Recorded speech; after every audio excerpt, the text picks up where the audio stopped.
that he can throw. But it looks like he's already thrown it. I'm assuming he retrieved that. Can I uncheck that box? Certainly. Okay. All right, we're going to start streaming again. This is episode 7 of Dead Beginnings. They've just left Dalen's homestead. Dalen has found out a bunch of cool stuff about his tattoo and some abilities that his family heritage is unlocking. Um, and the party is heading back to the rural areas of Daggerford to meet up with a farmer and the prospect of a potential zombie.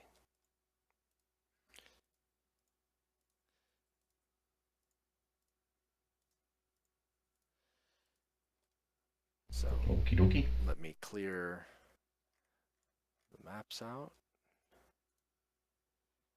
Now I assume you guys are going to go straight to the farm.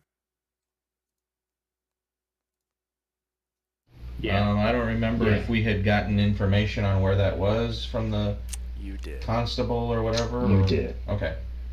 So yeah, there should be no reason why we can't go straight there from Dalen's place. Casa de Dalen. Casa de Lone.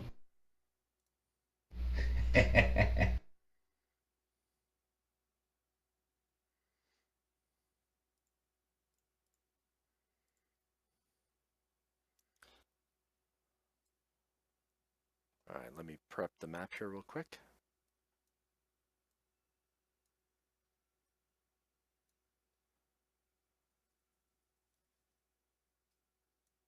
Do we have a picture of his mount? He can read the ability to you. I don't think it always has to be the same.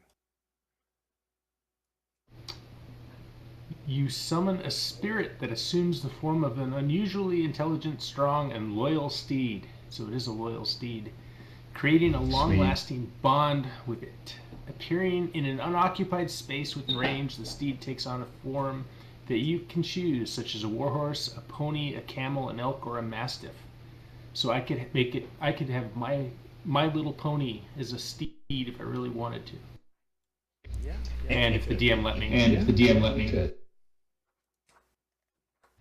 The steed has the statistics of the chosen form, that is a celestial, fey, or fiend, your choice, instead of its normal type. Additionally, if your steed has an intelligence of 5 or less, its intelligence becomes 6 and it gains the ability to understand one language of your choice that you speak. It serves as a mount both in combat and out, and you have an instinctive bond with it that allows you to fight as a seamless unit. While mounted on your steed, you can make any spell you cast that targets only you also target your steed.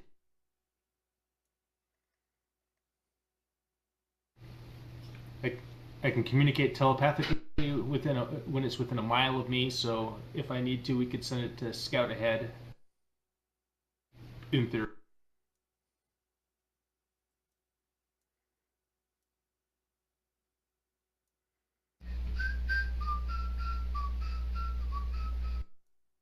Okay. So you arrive. The Tillingham farmstead is where you want to go, and you know, based on getting back and then it's about a week's worth of travel to get back into Daggerford's area. Travel's uneventful, and it's just after the afternoon meal when your party comes up on the homestead. It seems to be a poor one. Its roof is a mix of rough wooden planks and thatch. The porch is worn but kept serviceable. The house has a couple of windows, which is rare out here and usually speaks to prosperity of some sort, but one is currently broken. This farm has seen much better days, evidently. There's a single well on the east side with a draft horse eating grass near it. A man is seen on the porch drinking from a wooden flagon.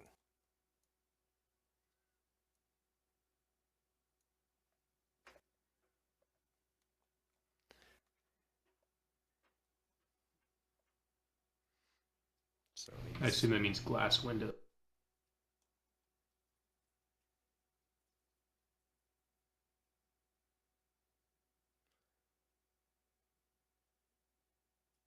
All right, well, let's approach old Ray here and let him know that we're here on we're here because the constable pointed our way. So he Told us, come here. So he wraps up against the window, kind of giving you a not an eye but a wary look. You see some motion within, but it's too dark for you guys to see into the interior of the house. But he takes a sip from his flagon and kind of gives you a nod. He's your typical farmer. He's not thin, but he's fairly muscled for being a wiry man. You know, he's strong, but of average height. Well sun-kissed, if you will, with almost leathery skin.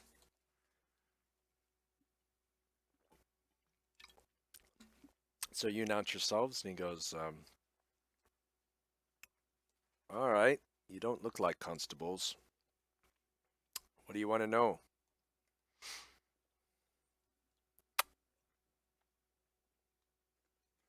Oh, it's that. what do we want to know? Why did... Did you guys take notes or anything? No, I didn't. So I just say, we're not really constables. We were sent by the constable, and he indicated that someone out here, I'm not even sure who that was, said that they thought they had seen a zombie. Ah, the Walking Dead men. Aye. My son and I, Geordie, we came across him out in the field. Didn't know what to do, but since we had our pitchforks out, we each stuck him on the side and held him in place. The fella eventually dropped. So we didn't know what to do, we didn't know what to do with it, so we burned the body, but sent on that scrap. Brownie is very stylish tonight. Sporting his. Have you seen any more zombies since then? Can't say that I have, but we don't go out walking at night anymore. And I've brought most of my animals in. You can see my draft horse Penelope is kept inside our small fence over there instead of out in the pasture.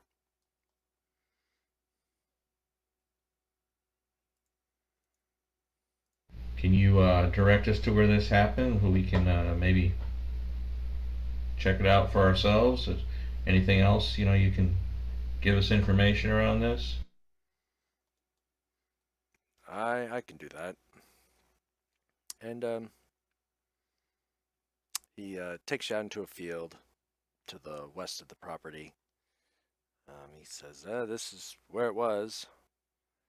And this be where we stabbed him. And you could be mud. It's not blood. There's definitely scuffle marks in some of the scythed over wheat stalks, because they've cut them down, and you can see that there's some moving around. But he points over. He says, "Yeah, that's where we burned the body," and you can see kind of a 4x4 pit, about a foot or so deep, filled with ashes, and there's a couple bones that are splintered and broken, but it was just an open field bonfire basically. So Ray says, "Yep, that's where we did it." And I sent for the watch. Figured they'd want to come out and see what's going on. All right, so that's pretty much all you know, though, right? You've seen one, you killed it, and haven't seen any since. But you're being wary and keeping all your folks and your animals, away from any possible trouble. Yeah. Some neighbors in the area, though, they keep claiming to hear things at night. Sometimes they do, sometimes they don't. But as I said, we don't go outside. Not then, not now. Not that. Is there a direction where you're hearing these noises, or that they claim to be hearing these noises?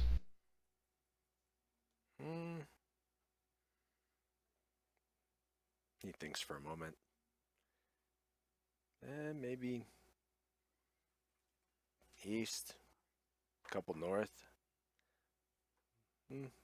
One to the west of us, but two north and, yeah, one or two east of us, I think. Beyond that, I don't talk to the neighbors much. All right, so I look back at our group and just kind of like, hey, do we want to go talk to the neighbors? Yeah, it sounds like it's the next step. All right. Ray, We Ray could. comes out. You guys don't have exact locations of the neighbors, but Ray offers to show you if you want to come back to the house, and he can try to draw something up for you. Sure, why not? Okay. I'm gonna keep a guy on him keep an eye on him just in case. Okay, roll me a perception check. In fact, everybody can roll me a perception check once we get to the farmstead. So Dalen, give me 2 rolls. One for good old boy Ray here, and then another for once you arrive back at the farm.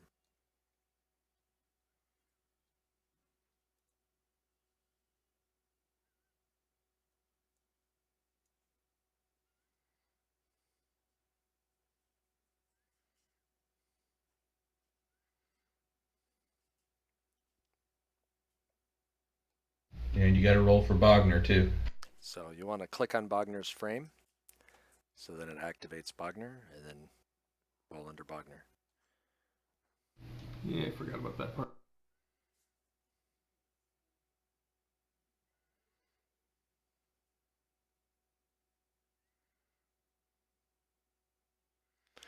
All right. Dalen and Tertius hear some cats meowing, and then some very loud hissing from the north side of the house. And you've all heard cats mating, and they can be really loud and annoying. But this is definitely not a mating sound. This is anger or wary or afraid or something.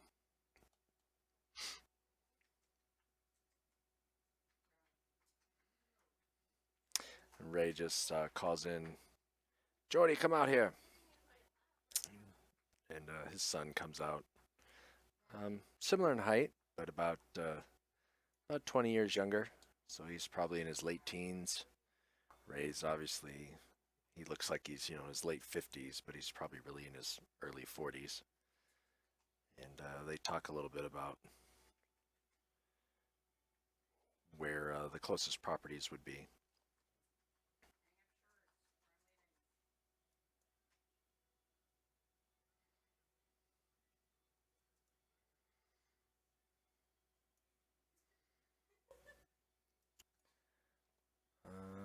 Tertius and Dalen, you guys hear neighing from the horse.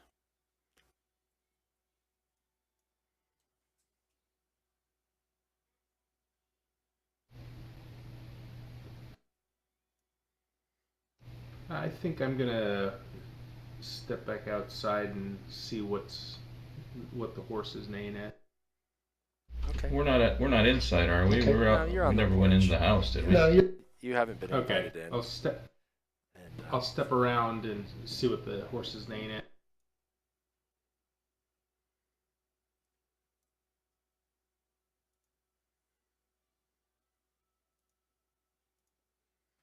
Okay, well, you can move your guy on the map. You can see the Was The the horse horse is the over east there. side or the west side? It's on the east side. It's on the east side. You East should be able to see side. it. There's a You well should be over able there. to- You might have to expand your map. It didn't that's- come fully. Yeah. That's what I was just seeing.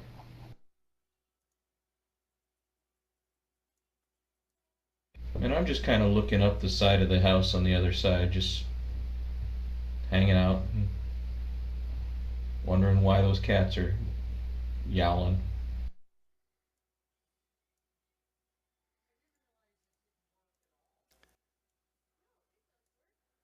I can't zoom out on my map any more than it's like limited on zooming out. I can't zoom out as much as it was zoomed out when I first opened it. Interesting. You can try to resize it Minimize. and then Yeah. see if that'll help.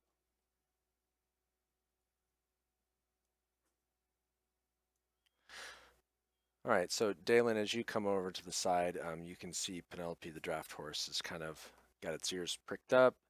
Its eyes are wide open. When you see a spooked horse, it's kind of trying to pull on its tether. It is tethered, and it's trying to pull south. I don't know if you can see my yellow arrow. I'll have to change my yellow arrow to something else. I could see the arrow, but is it pulling towards that direction or pulling away from that direction? Towards that direction. Okay, so what it's trying to get away from would be north of the horse, is what it looks like. Of course. All right, everybody roll initiative.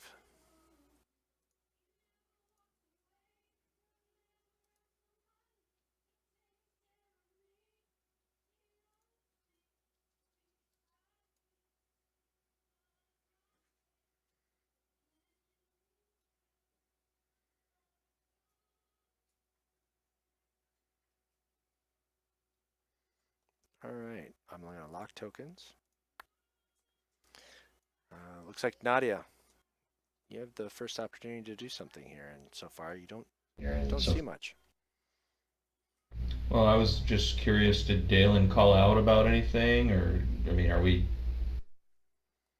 Nope, he hasn't called out yet. Hasn't seen anything, just a spooked horse. And I don't see anything to the north of me. Nope. I mean, to the left of this map, there's field and trees, but you don't see anything. Since you were looking for the cats. I'm just holding an action. I mean, there's still behind the tree. Yeah, I'm just going to hold Still my behind the action. I'll, be ready to move. Be ready to fight if I need to. I kind of saw Dalen go, but he didn't talk. He didn't say anything, so I'm just going to hang out and hold my action. Yeah, I assume I can't even really say anything until it's my action. Is that? Yeah, for the most part. For where we are at the moment, that's right. Right. So Jordy's still talking with his dad. It's not really Wagner's turn yet. Hold on.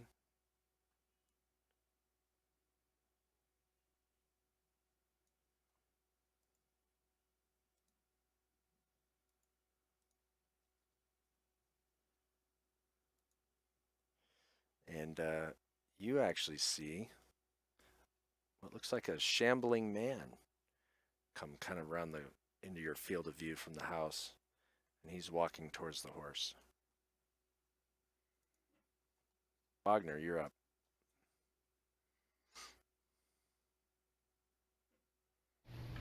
Since you, I Jeff. don't know what, yeah, I know. Since Bogner doesn't know what's going on, he's going to hold his action too. Yep, same thing with Evander. I assume same thing with Tertius. Yep.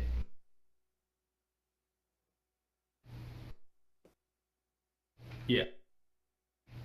And I think, let's see, what is my distance? So Dalen, you're up.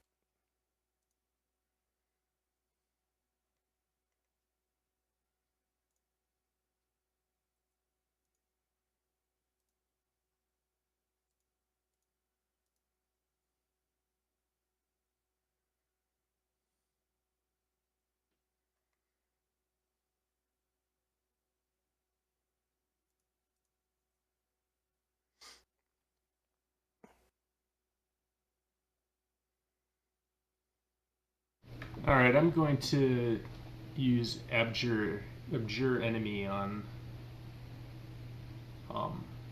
the what do we call it? For channel divinity, is there a certain number I can use per um, rest, or can I just use that pretty much at will? Are those at wills? I don't see a limit per until a rest or anything like that. All right, here, let me get caught up here. Is this it's a channel divinity skill? Yeah.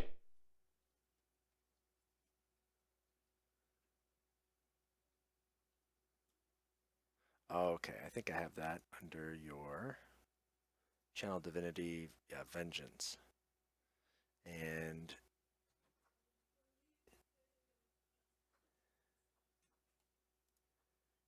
channel divinity.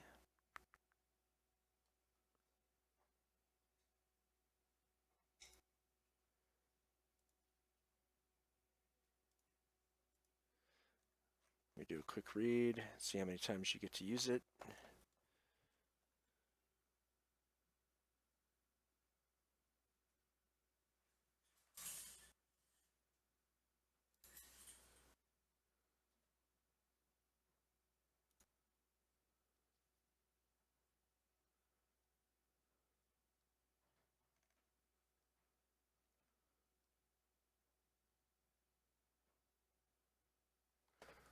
All right.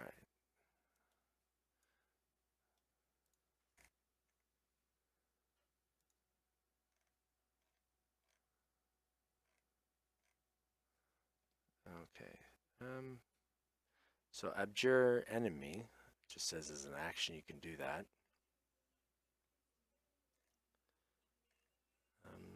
Doesn't seem to say how many times you can do it. That seems unique. Usually it's based on level of some kind.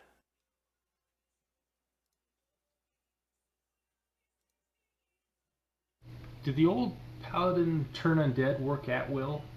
Because that's effectively what this is. Like he could do it any, or was he limited to a certain number of times per day or something?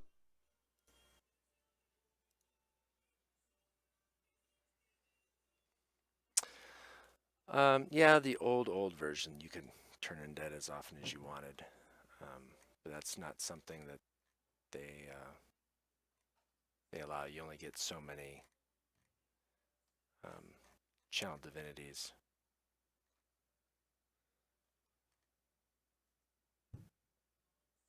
Like your divine smite is limited on your spell slots.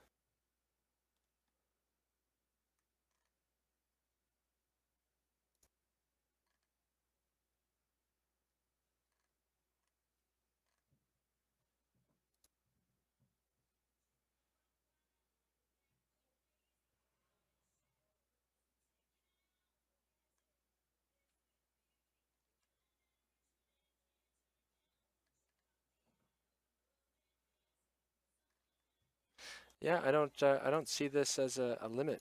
So looks like you can. This is kind of an at-will thing that you can do as a paladin. All right, I'm going to abjure enemy on the zombie.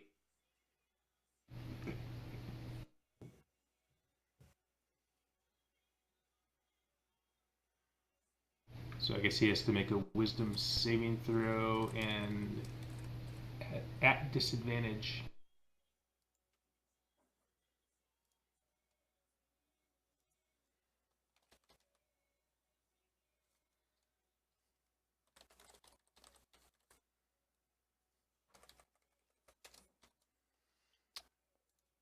All right. You sit there and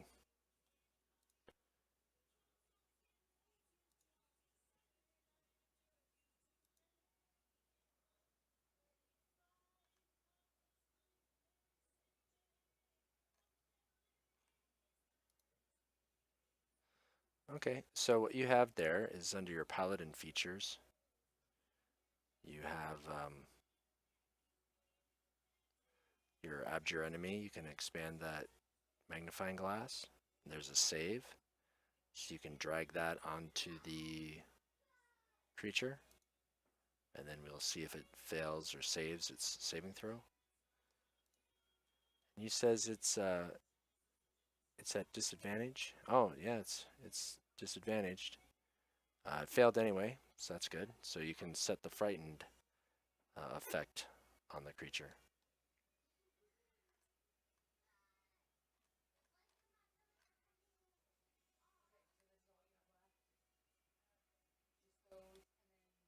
Yeah, I think I somehow targeted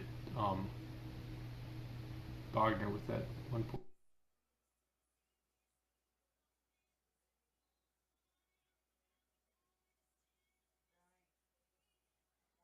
No, it says that Bogner applied the effect. But it's okay. by Dalen, since you're still under Bogner.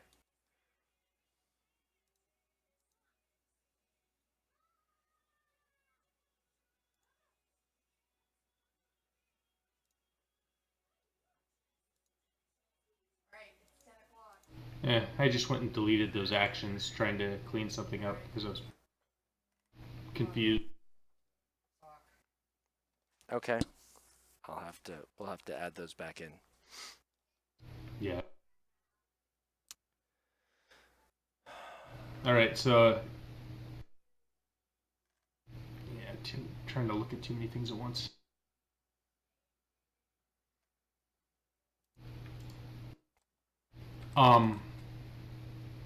After that, I'm gonna call out to everybody and say, "Hey, there's a zombie over here, guys."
Ah, there we go.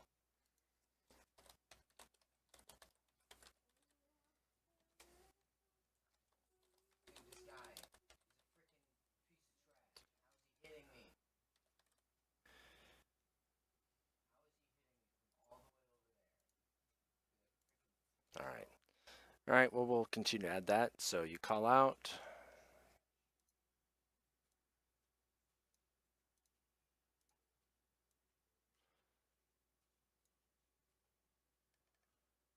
All right. Beatrice calls. You hear a woman call out from inside, but you can't hear what she's saying. Ray turns and looks kind of in your direction and stands up, but doesn't really do much else. The draft horse moves a little bit over, but still tethered.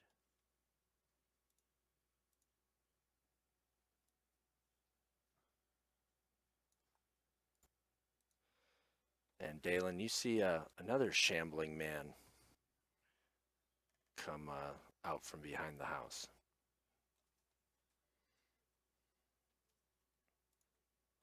Nadia, you're up.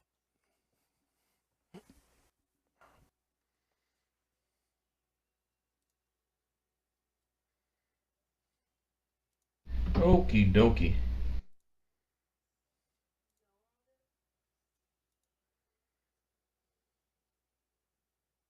Well, I have a held action. Does that mean I can move and then I can move again, or no?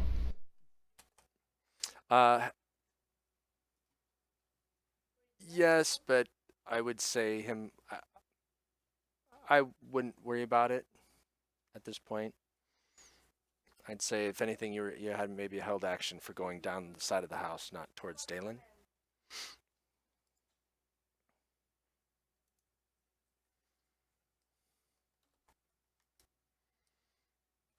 So it'd be just a fresh move.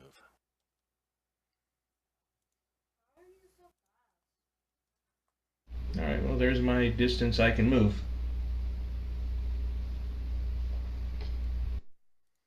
Okay, so that's your move. Now, if you want to Okay, take so a that's your move. Now, if you dash want to take action, a you can go another dash 45. action, you can go another 45. Sure, why not? Does that cost me a key or anything like that? Nope, it's just a dash action. Nope. Am I able to run underneath the tree, or am I going to Yes. run around it? Yes. That's the trunk. You can't move through That's it, the trunk. You can't move through it. but that you can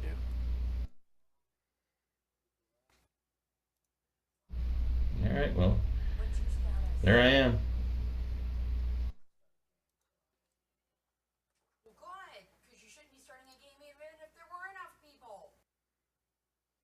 I'm assuming I don't have anything else I can do. I just did my dash, and now I'm looking at a couple of zombie-looking things moving towards a horse. Yep.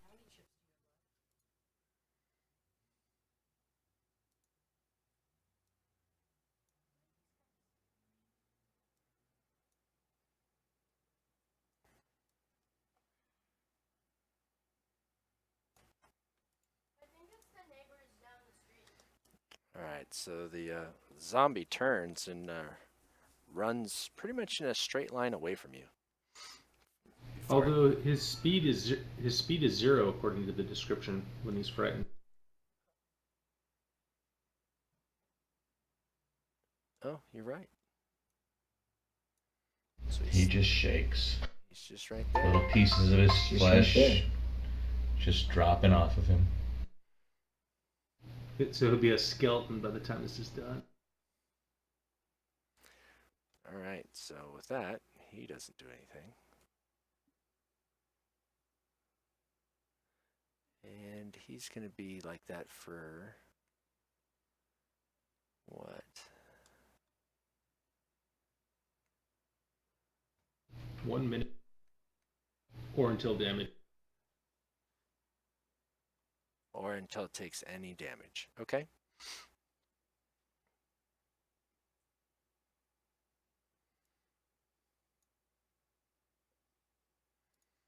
All right. Bogner heard the call.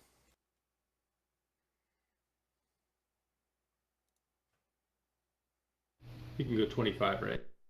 Yeah.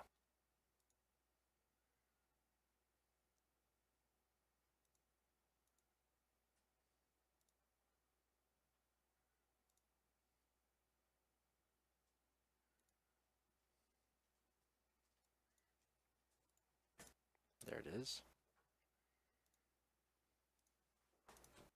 And he can also dash if he wishes. 'Cause he can't see anything otherwise. Sure, otherwise he'll miss the fight. He may miss it anyway. At 25 a pop.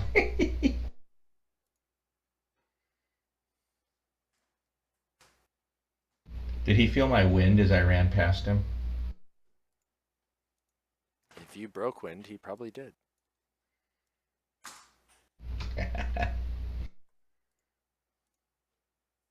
Say Evander will follow suit. Tertius. He's got a 30 move. Yep, got it.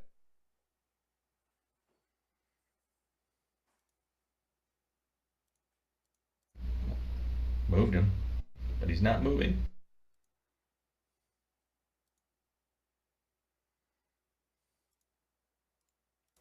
There we go.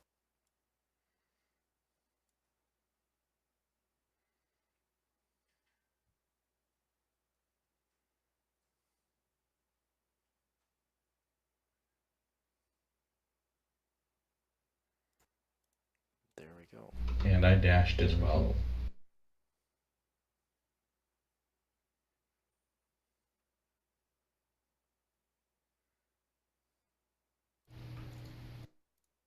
Dylan!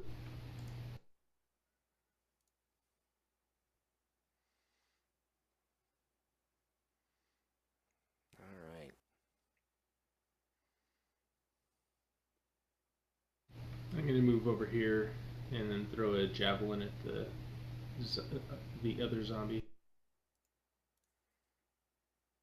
All right.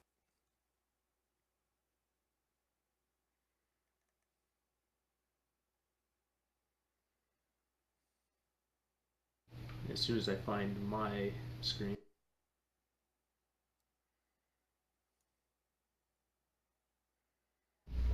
Get a second screen. It helped me immensely. Got everything open. I had two screens. I didn't realize you could have this extended across both of them. So what you need to do is you need to make it so that it's not full screen, and then you can extend across both, and you can drag and drop to have everything open.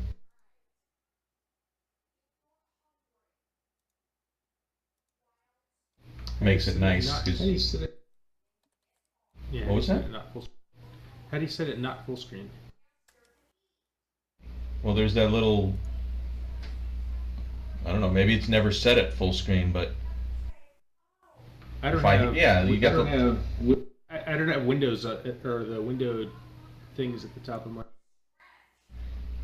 Right click anywhere that's not like a part of your like where you would actually interact with anything. So like on a background, it should give you a I got it. resize. It says it was titled Restore Window. Although when I drag it to another window, then it be nice if my two screens were the same resolution. Mine are the same resolution, but not the same size screens. That seems to account for it.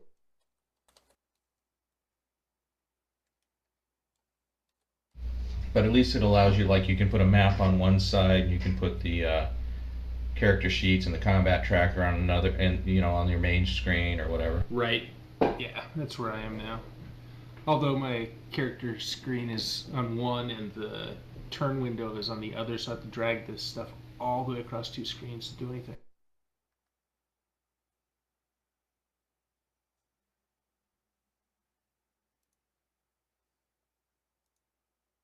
Yeah, put your character screens on your main next to your Yeah. chat thing. Yeah, I figured that.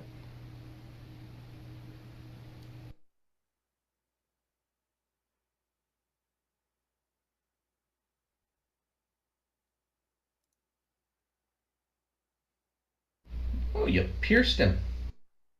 Very nice. You got it. Very Oh, you got it over the horse and into the zombie. Was the horse able to move it all away? I mean, I saw you trying to do there, but was his lead such that he couldn't move it all? Yeah, he moved about five feet a little bit, but you haven't seen which way. But he seems to be kind Okay. of. He's not hobbled, but yeah, his lead's definitely kind of holding him in that area.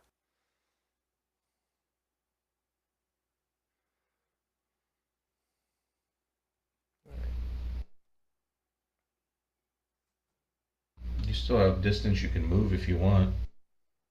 Nah, I'll stay here. I want to see what the zombie does first. Ray gets up and follows. He sees that you threw a javelin, and he yells back into Jordy to go get their clubs. I would have figured he would have said get the pitchforks. That seemed to work well the last time. I was thinking he'd say, "Go get old Bessie." Penelope rears up and gives a bucking kick. Don't mess that one up. And kicks the zombie.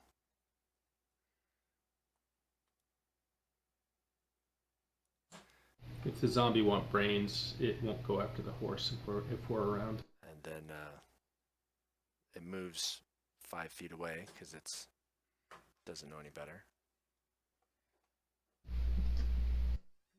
And knock the zombie back. No, just give him kind of a kick and a move. Zombie takes a swipe back at the horse as it moves away and hits its side, damages the horse just a little bit.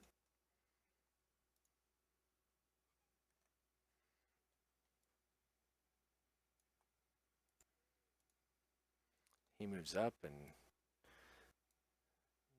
slams his fist down on the zombie again. This time rakes it pretty good for some damage.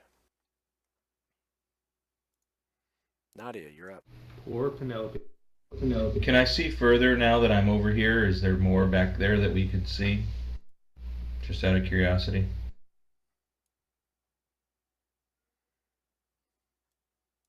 Alright, so we don't see any more zombies out there. Nope, not that you can see.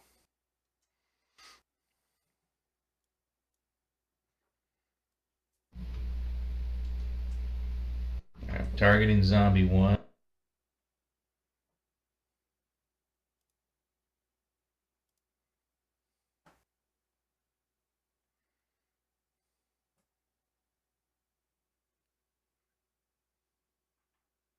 I'm going to try to move around the horse, and I'm going to go ahead and attack once with my quarterstaff and once with an unarmed.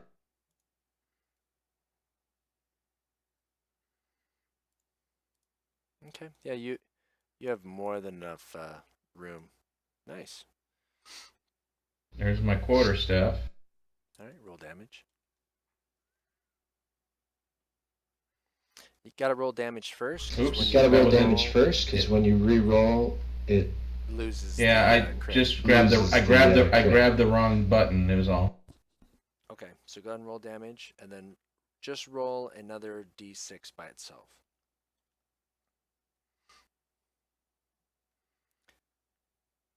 All right, so 6 points total. So I add so another 6. point of damage to it. Okay. And then And then unarmed I'll- attack. And then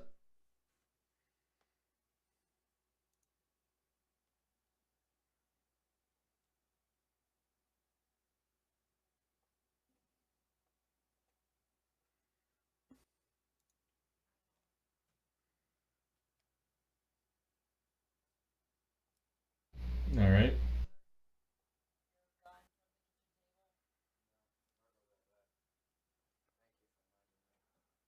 So the zombie's dying. It looks like.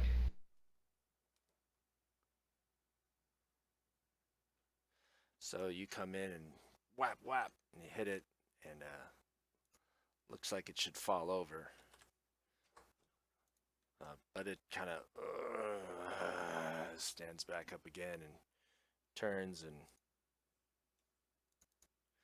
gives you an eye. It's not dead. It's undead.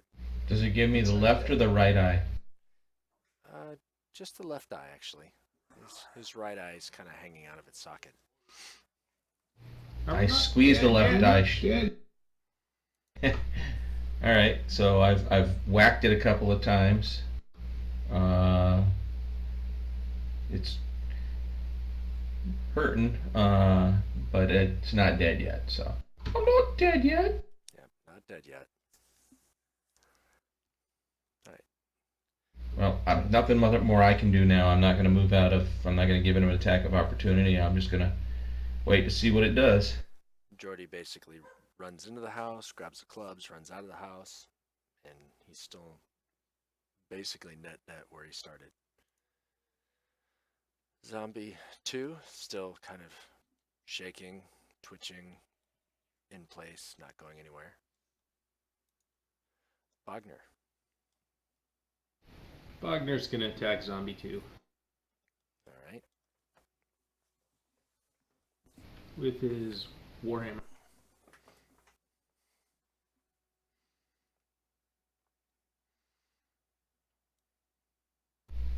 That's a hit. Automatic crit. that's it. No, that's a crit on a 19.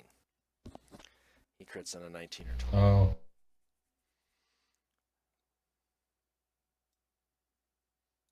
I was gonna say if he missed on the shaking, unable to defend himself zombie, we were gonna have a problem.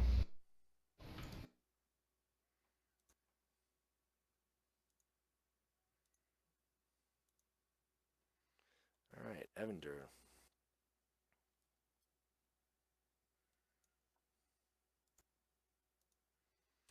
He's going to move up and He's going to shoot a crossbow at Zombie 1.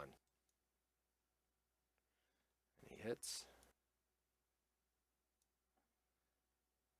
He does 7 points of damage.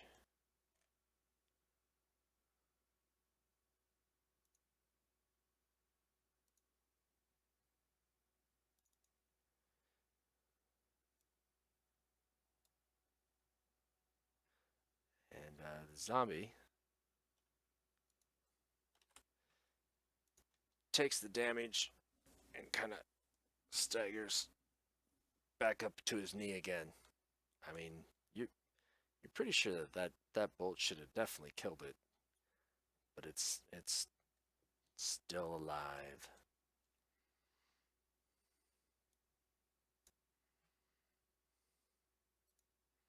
Tertius. All right.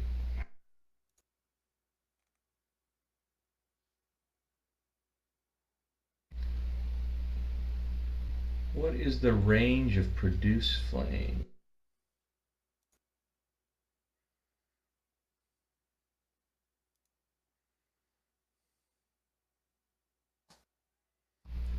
"30 feet.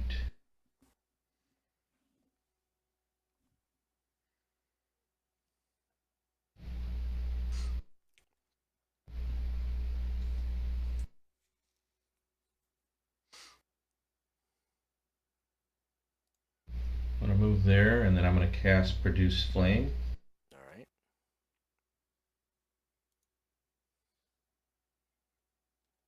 He hits.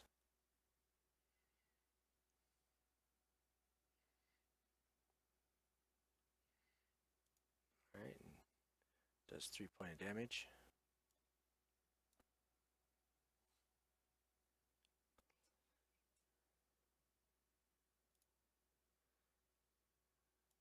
And let me see here.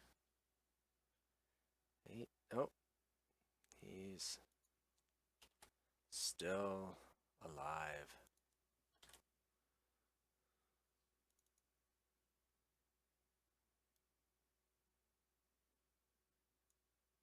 So we've cut both arms off at this point.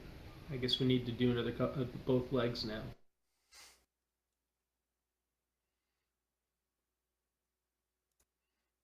Dalen, you're up.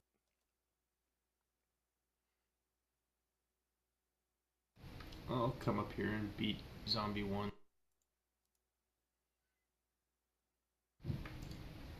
Okay. You beating on Zombie 1 to the right or Zombie 2 on the left?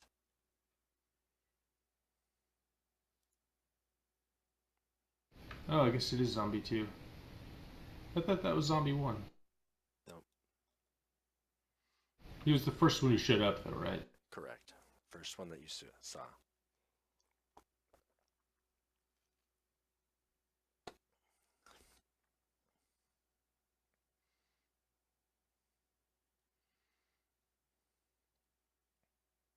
Very nice. Do you wish to add any smite damage?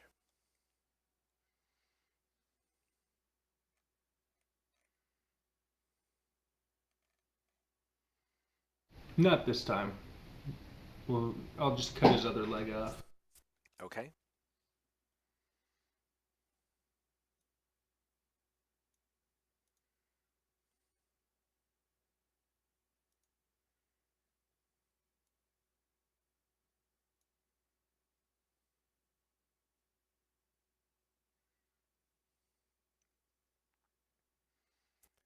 All right.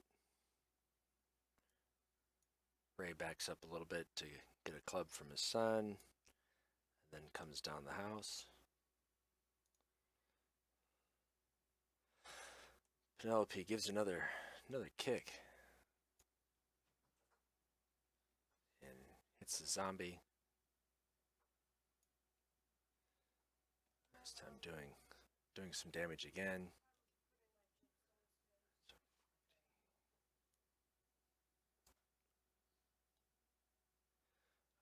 This time the zombie goes down and stays down. Kind of slumps over. Does she back up to finish the job? Nope, just kind of turns around and eyes the other zombie at the length of her tether. Nadia.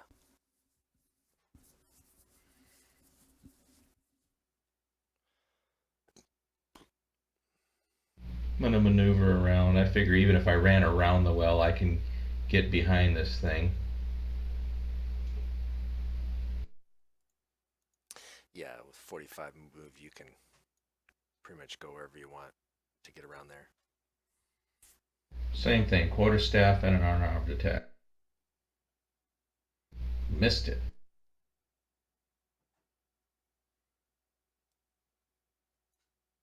Okay, that hits. So that would definitely do damage. Oh, I didn't. Definitely do damage. Okay, I didn't hold on. choose. And Chosen him now. And you strike the zombie, and this time you kind of strike at the back of the head and trying to go for a weak point, and it kind of shudders and drops to its knees and falls over on its face. It doesn't seem to be moving.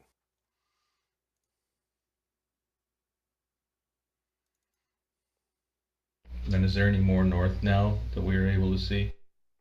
Just Nope. hoping there's no other zombies. Nope. No other Alright. zombies.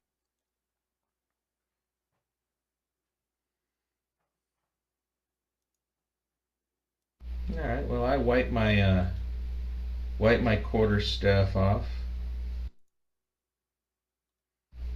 Get the zombie brains off of it. Well, actually, that should have been my fist. I missed with the quarterstaff. Wipe my fist off. Get the zombie brains off of it. Evander came up and kind of tried to calm the horse a little bit.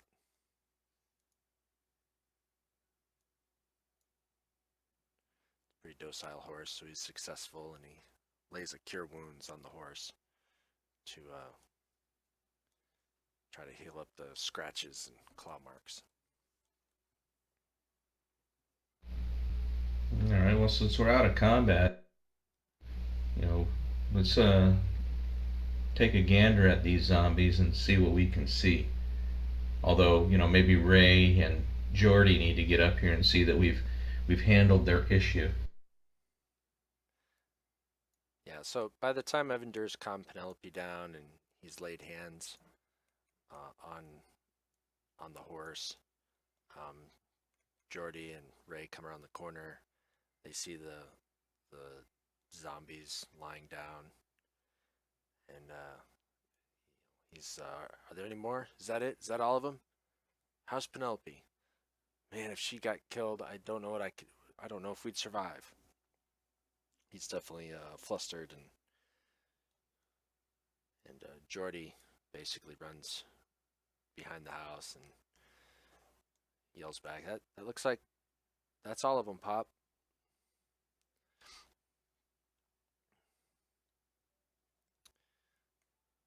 And some cats run around and run off. That's about it. So yeah, you asked Ray if that's what you've seen before, and he says, "Yep, that's what we stabbed in the field and burned." And if anybody wants to give me investigation checks against the bodies, you can do that. That's what I was gonna do.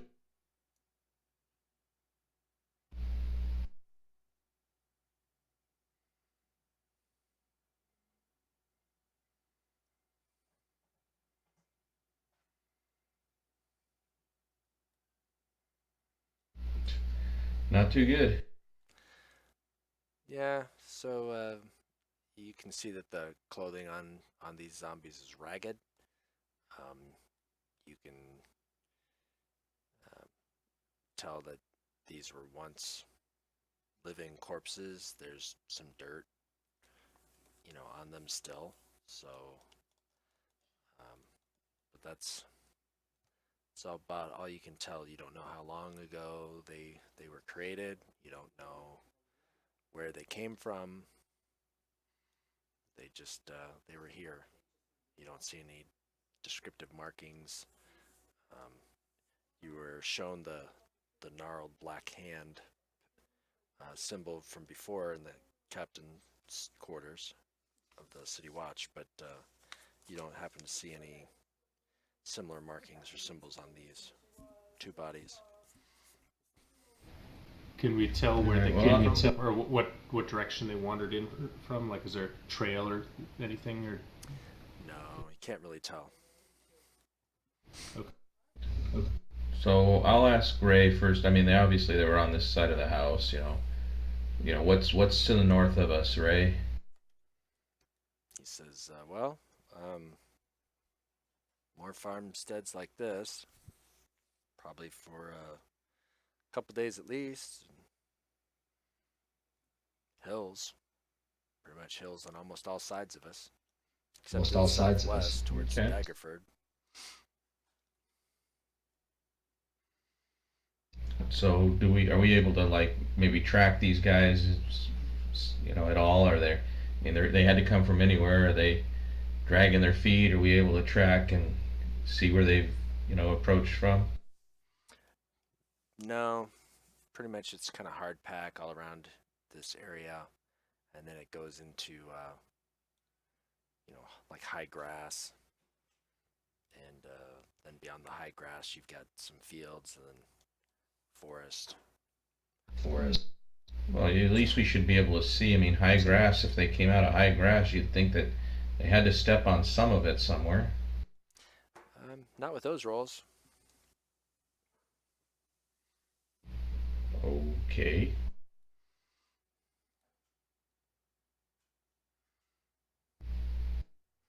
I would think a zombie wouldn't matter the roll. You'd see some kind of damage, but all right. Yeah. So Ray says, is this going to be enough for you guys to get the City Watch out here patrolling? Good night, Elizabeth. Probably not. Well, the City Watch did send you out here for the quest was, minimum goal just to see what's going on, and then if you can show proof of zombie activity to bring it back to them, and they'll reward you. Oh, so it wasn't any further than that. It was just okay. I thought it was find the like where the zombies are coming from, but okay. so, are they going to be stupid about it, and we bring these dead bodies back, and they accuse us of just hacking up some dead bodies and to pretend that there's undead out here?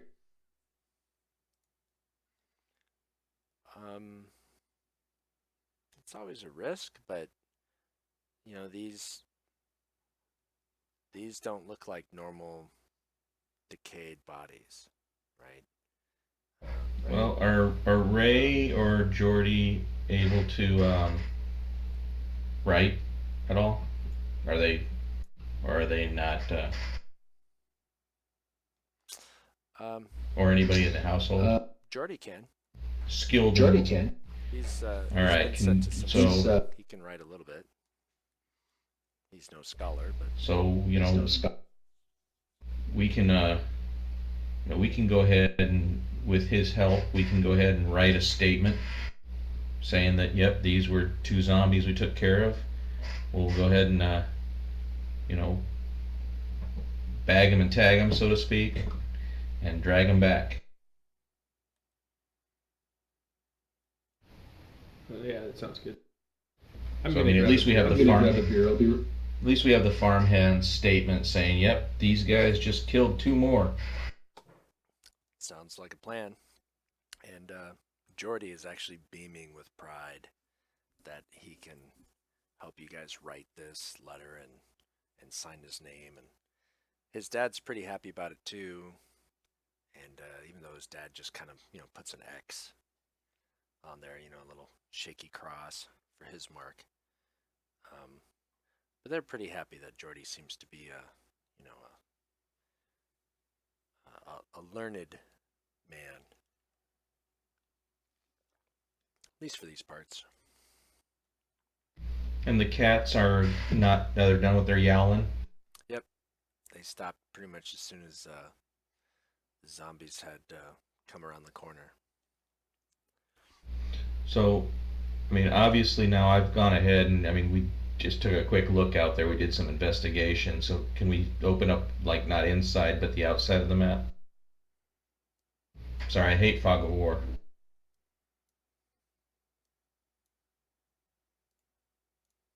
Thank you.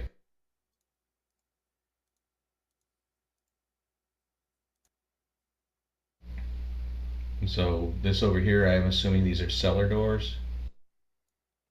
Yeah, to not a full-blown basement. You ask Jordy what it is, and he says that's our ice room.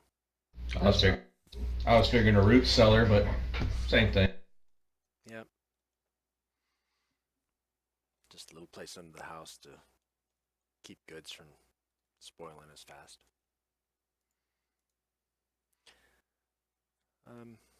They have a sack that they can lend you. It's not big enough for both bodies, but it's good for one if you cut it up. But if you don't care for that, then he's got some homespun twine that he can help you tie the bodies up with.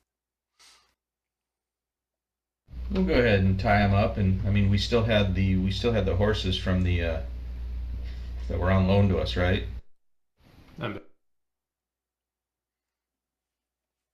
I'll say Yeah, yes. we have those horses. Well, even if we have those horses, we also have the extra one that I can summon.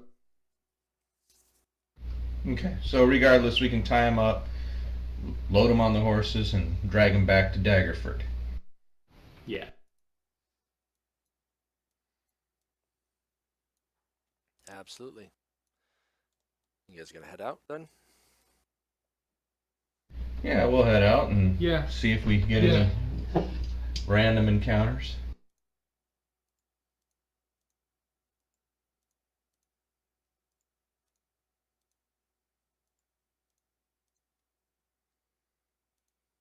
Okay.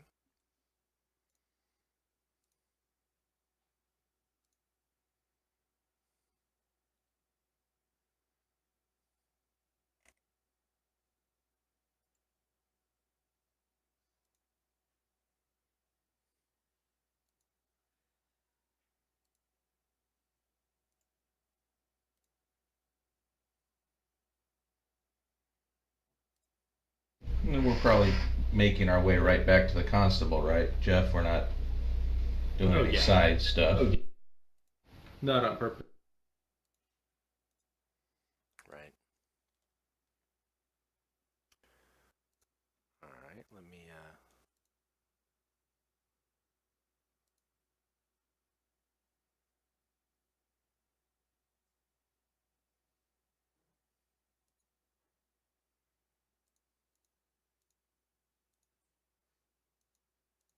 Okay. Let's add you guys to your map. You coming up in the evening, like early evening. You could press on for another hour or so, if you so chose. But up here is kind of a fork in the trail, and it's a well-known rest area. You guys actually stayed here once on the way out, and so you're coming back. Is there a map? Yep. Let me get you guys set up here.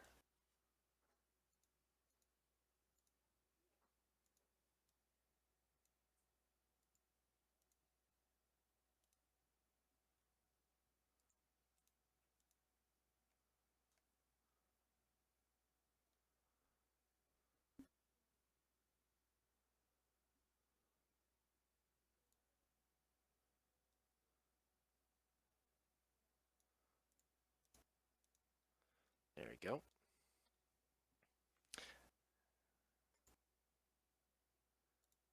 And you guys can arrange yourselves along the road however you want. I'll just kind of loosely put you there if that's your rough order.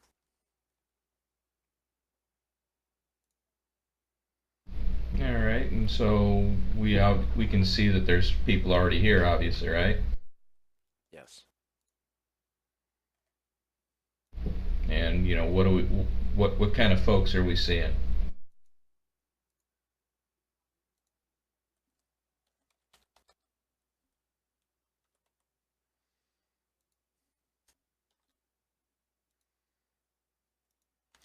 Just four people. They look like, as you approach the camp, looks like they're just common travelers. They've got an empty wagon, a couple tents. They look like they're kind of finishing up their food. You can kind of see the general terrain here for the map. Because you've been here before, you kind of have a general knowledge of the land, so that's why I'm not hiding anything. And they notice you as you approach. But they seem to be just relaxing. All right, well, we'll continue our way and come up to this location, and unless anybody else has anything to say about it, I guess we'll greet them and ask if we can share the fire. Okay, the man at the bench closest to the fire here, he says, hey, more people, outstanding. Come on in. Definitely glad to have more people here. Fire's hot. We just finished eating, but we haven't put the fire down any, so if you need to cook, I'm sure we can grab a log or two to keep it going. Come on in if you need to hobble your horses. The stand back there by the other animals probably be the easiest. And grab a seat. All right, but before I go in, Nadia, she's just kind of distrustful. She lived on her own for too long. Does she see anything that's gonna make her wary?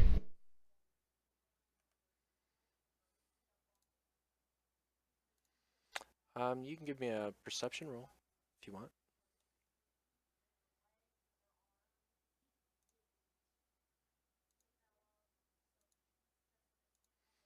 Okay. No. Nothing seems to be triggering your spidey senses, if you will. All right, well, we can approach and we can go put the horses in the same location.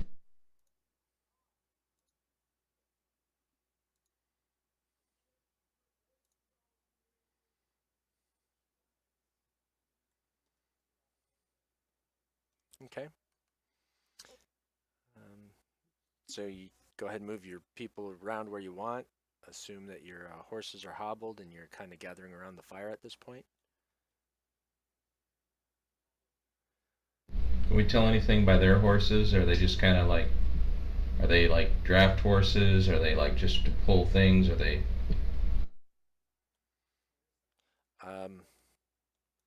They're a mix. One's a draft horse. That one. The other two look to be, riding horses. They're not, I wouldn't say they're of the best stock. They're not excellent horse flesh, but they're affordable. They don't look like war horses, though. No, they're not war horses.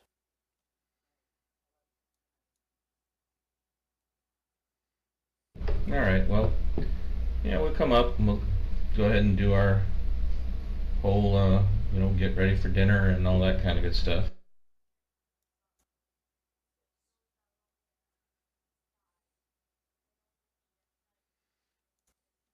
Okay. Charlie seems to be rather talkative. This is Charlie, and he points out his wife Meg. She's down here, and then you got Tom and Muriel, and they're just kind of moving around the camp. And by the time you guys get settled, Tom and Muriel are kind of over here by the wood pile. And Meg's coming back from laying out some water and feed for their horses anyway.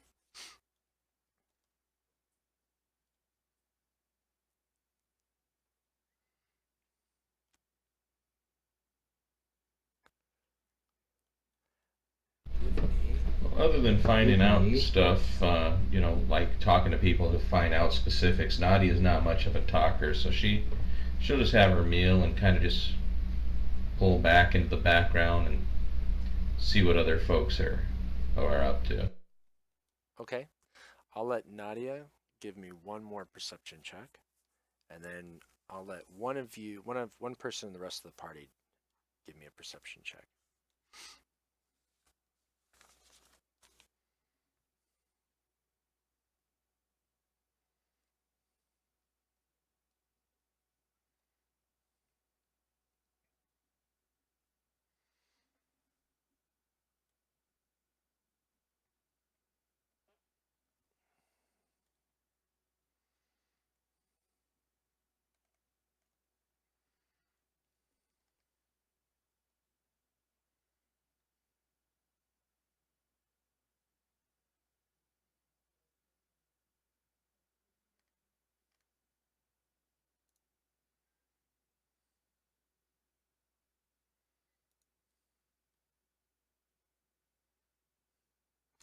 All right. So here's what happens.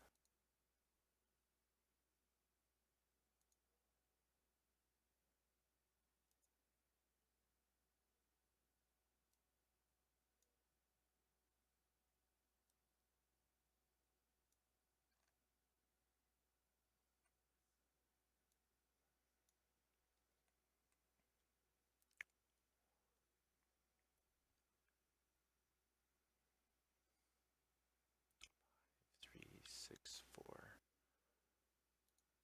six, five.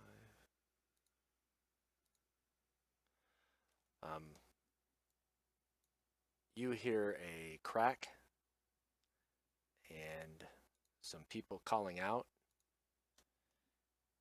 And just as you notice this, you shout an alarm to your party that all is not as it seems.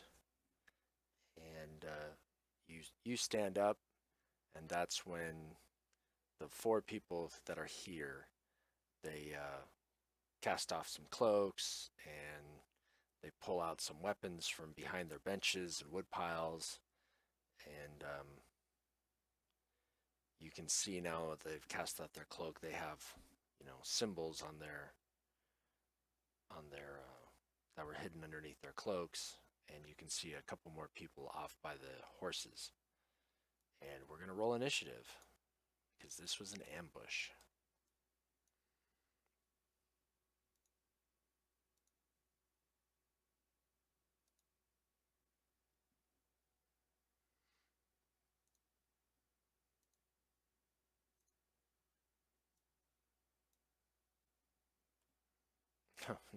Nice, Evander.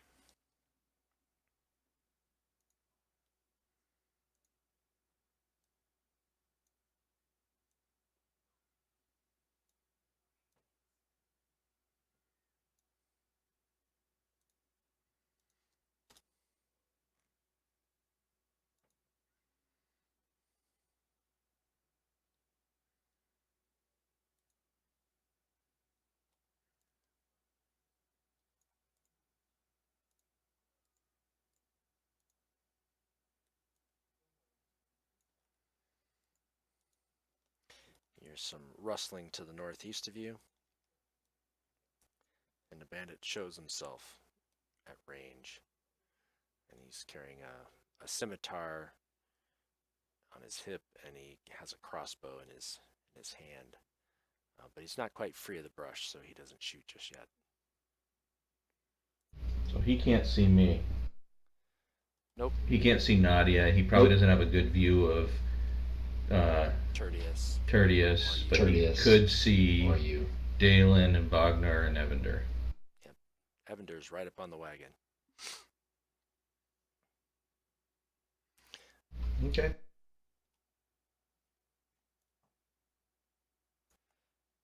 All right. Let's see. 1-2 Bogner. 3-4 Tertius. 5-6 Nadia.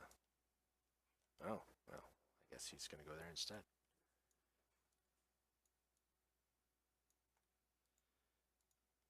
So Charlie gets up and comes over and takes a swing at you, Nadia, with a scimitar.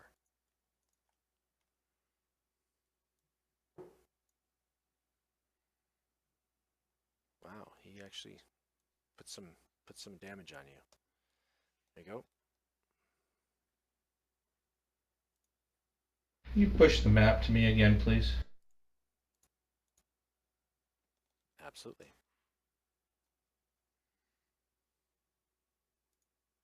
Bogner, you're up.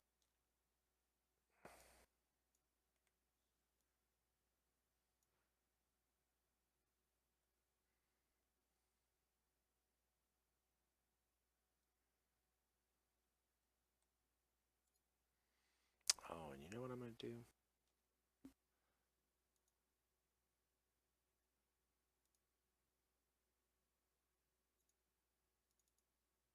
I'm going to do that.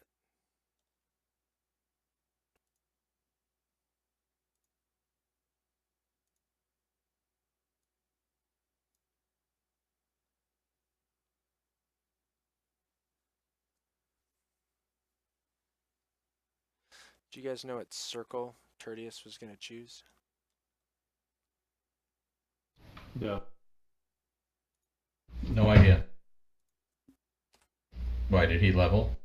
Yeah, he leveled. That's okay. We'll do that. That's okay. That would only bring him to level Yeah. 2. Does he choose a circle at level 2? He does. But we'll give him the hit points, so he's got the hit points. Okay, then just make a note that he needs to choose a circle and all the other stuff.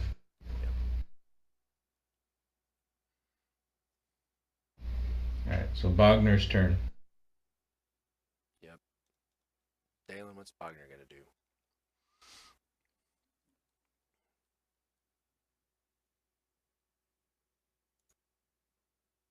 He's gonna go Bogner on their asses.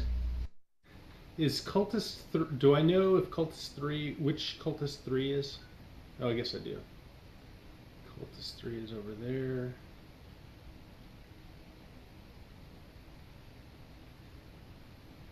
We can get rid of 6 quickly. Wagner's going to go after Cultist 6. Okay.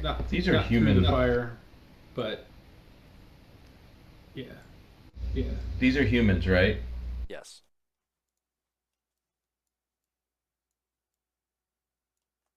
Yeah, I couldn't remember how to do the multiple. I knew he'd have enough space to get there. Yeah, you just drag the endpoint around. Okay, Bogner's targeted Cultist 6. I helped you out there. Yeah, I saw that. Hits. And drops him. Hits. Ah! As he slumps over.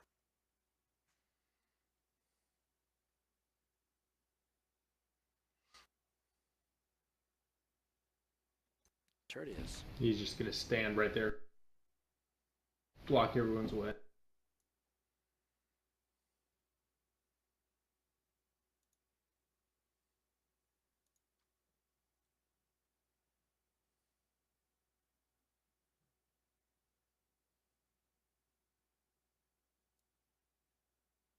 So Tertius.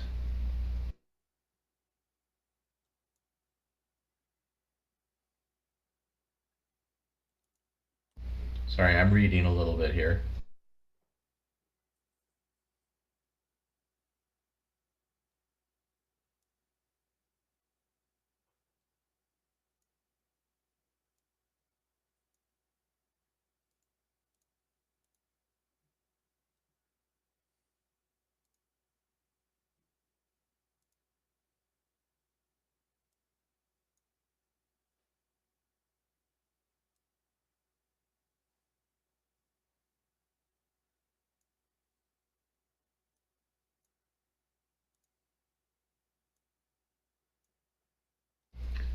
Alright, so Tertius is going to go ahead and cast Entangle.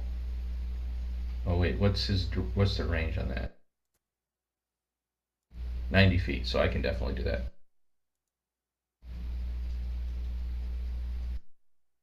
I'm going to center it on Cultist 3, and I'm going to cast Entangle. Okay, 20-foot square. All right.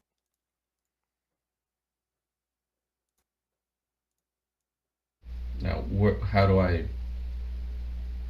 do I do there? I just drag the save over. So target Cultist 3 and Cultist 5. And then you will just drop the save in the chat window.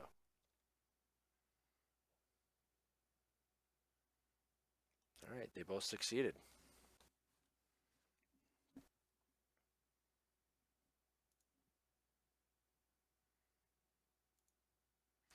So they are not Tertius is going to go ahead and pull. So they are not restricted. I'm going to go ahead and pull back. It's rough terrain now, though. It is difficult terrain, so they are at half movement.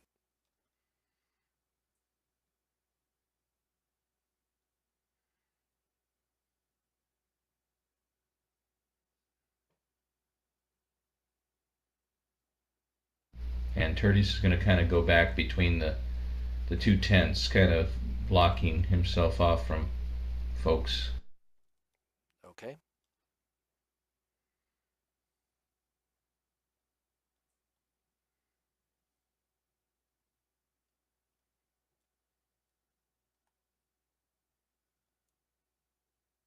So 20 of his movement to get out. And the other 10 gets him up to Dalen. So 20 feet of movement to get out of the 10 feet of entangled rough terrain, and then another 10 feet of movement gets him up to Dalen. And he will take a scimitar attack against Dalen. And he misses. All right, Dalen. Shoot. And can I do a bonus for a bonus action? Can I do that before a regular action? Sure. All right, I'm gonna do Vow of Enmity against this guy. Okay. So what I want just means I get advantage against him. Right. So what I want you to Looks try like. is hold down Shift and then drag that effect onto Cultist 3.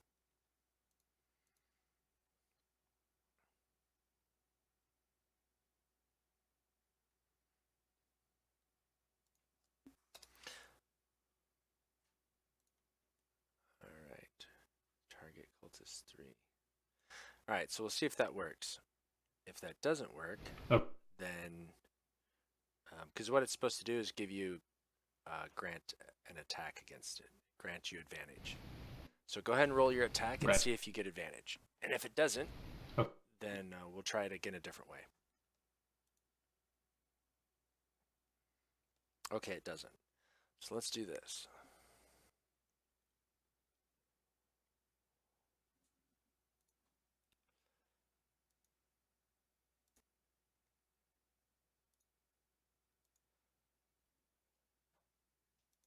So let's try grant attack self. So let me eliminate that. Okay, so now try Shift and drag it, but drop it on yourself instead.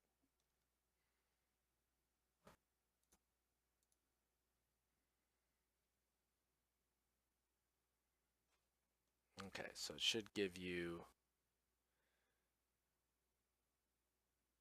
grant advantage attack now against Cultist 3. So go ahead and try that.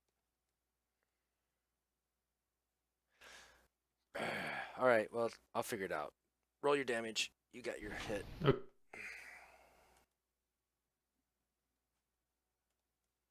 Okay.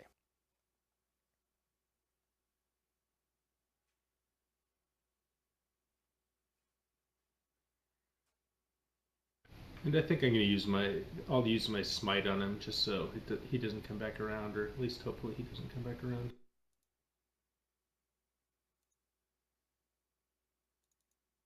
Divine Smite. Okay. So for one level. I mark off a Yep. Mark off your spell slot, and then go ahead down and cantrips. Do I drag the 2d8 radiant on top of him? Is that how that works? The red teardrop, you can just click it Okay. since you've already targeted him, and it'll apply the damage. There you go. Okay. Perfect. And then do me a favor, do a shift drag onto yourself again with your grand advantage attack. And then that'll probably be the end of your turn. We'll see if we can try that again next time. I thought I dragged it on me on that one. You did. Oh, just that's what you want me. Okay, you want me to leave it like that. Yeah. So now just roll me another attack, and it's not going to do anything. I just want to test it. So now it's targeting you, but it's granting disadvantage attack on the cultist. So now it should work. There we go. Okay, perfect. Okay. So now, without doing that, anybody else targeting cultist 3 would get an advantage, and it shouldn't. So now we've just limited it to just you. Okay.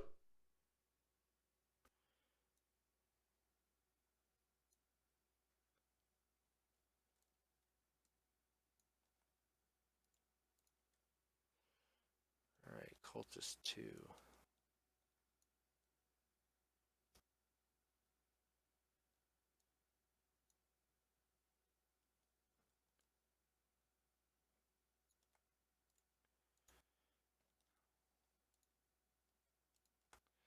Right, cultist 2 comes out of the trees from behind the horses, and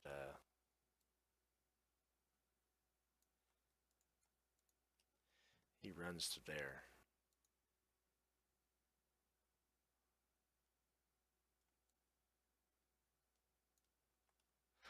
Cultist 4 runs to the bench.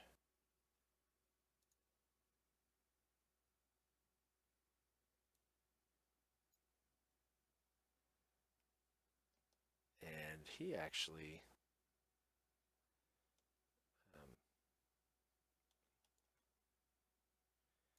only gets there before he slips and actually like falls on his butt on the bench. He tried to hop over it, but he didn't quite clear it.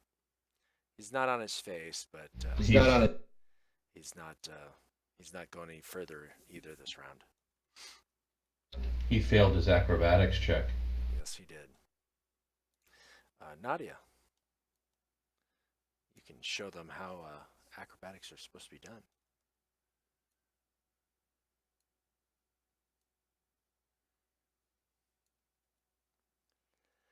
Nadia is going to go ahead and cast Dark Vision. Darkness. Okay, what's the radiance for that? Okay, what's the radiance for that? It's I think it's a 15-foot radius, but let me make sure. 15-foot radius sphere for the duration. Okay, where's it centered on? Just where you're standing at the moment? Nope. I'm going to center it right on Cultist 2.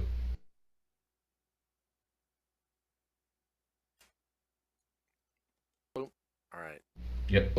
Perfect. That is now very, very dark. And you guys can't see them.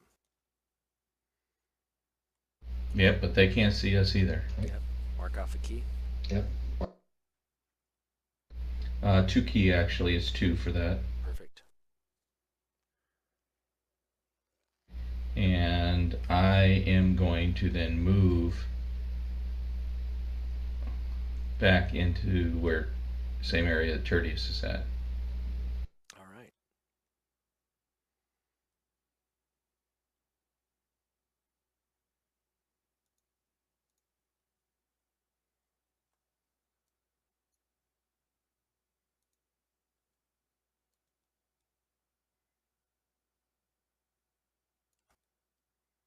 Cultist 5.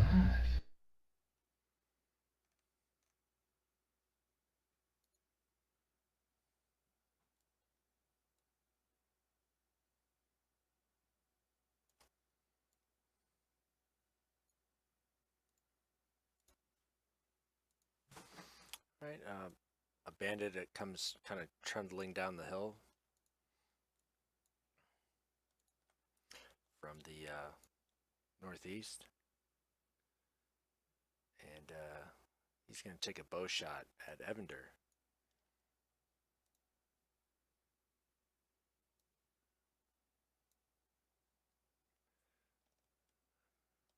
But it thunks into the buckboard behind him on the seat.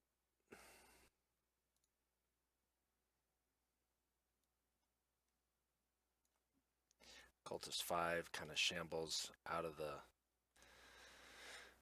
vines there, hops up on the wagon and gets next to Evander. And he's going to take his scimitar after him. And he hits. And lays a little damage on him.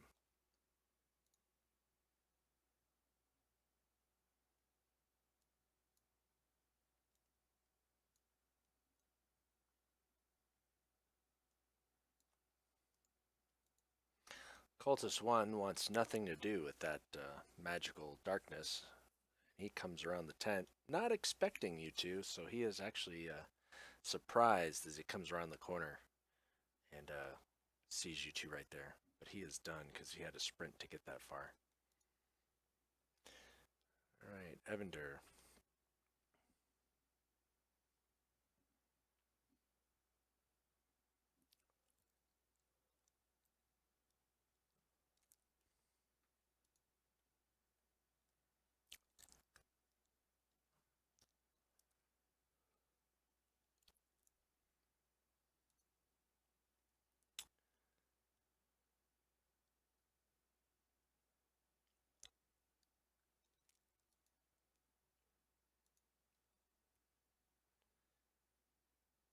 Evander is going to cast a cantrip on himself.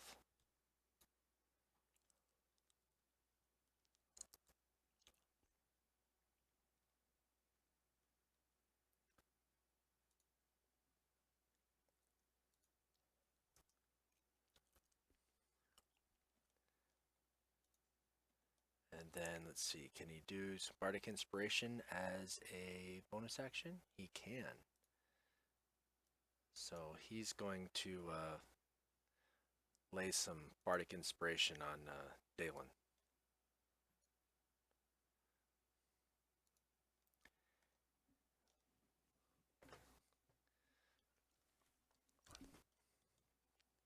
I have no witty comments at the moment, so it'll be something to the effect of slice him and dice him, Dalen.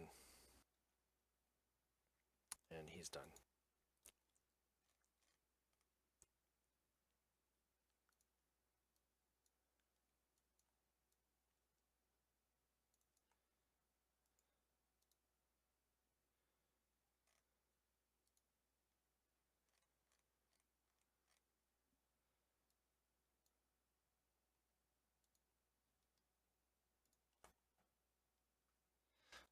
Bandit 1.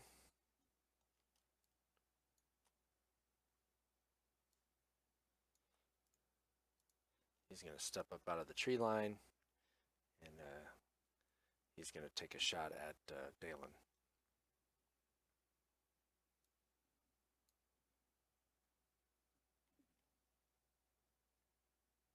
I was hoping he was going to shoot at one of the cultists.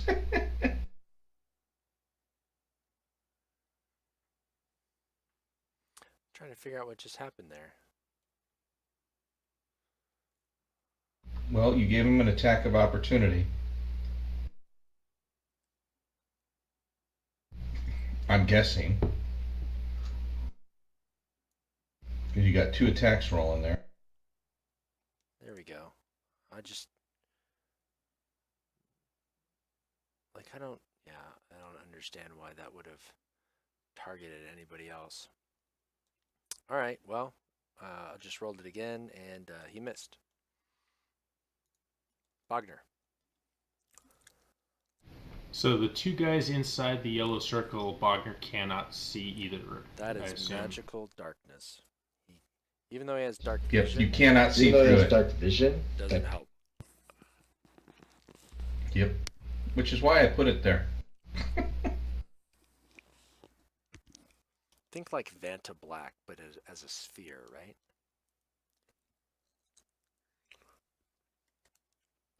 All right, he's going to move over here and hit this guy in the back of the head. Okay. He's targeted. I tried to help and I heard it, so I put it back.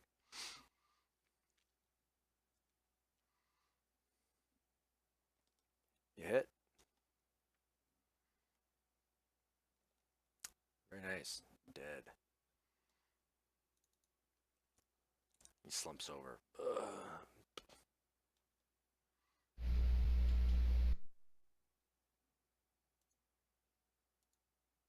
So Bogner has 2 killing blows. He has 5 feet of movement if he wants to use it.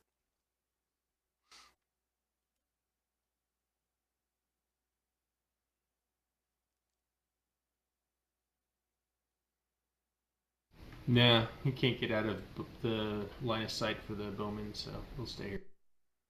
All right. Tertius. Your fighters seem to be handling things around the campfire. But Yep, Tertius saw the cultist come around and decided he's going to turn and he's going to go ahead and produce flame on his ass.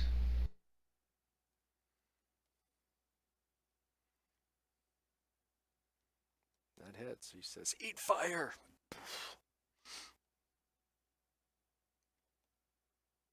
And the cultist takes a gout of flame along his neck and face. Quite literally eating it because his mouth was open in surprise. And just so that he has to cross a little bit more, I'm going to move out a little bit just to have Nadia between him and the cultist. Sounds like a good plan. Dalen. Can I get onto the wagon with that cultist next to Evander? Like, is there a specific route I would need to do to go to get there? Well, you can give me an athletics check to climb right over and go right to him. Or you can try to, I'd say you can take the long route and go a little bit through the rough terrain and up on the back of the wagon. So that's towards the front. And you can climb, yeah, I'd say you can climb up there. That's made to be climbed up on.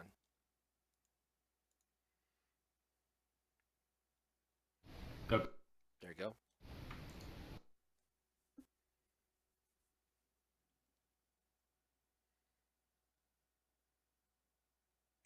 You hit. Notice you're not using your fancy longsword.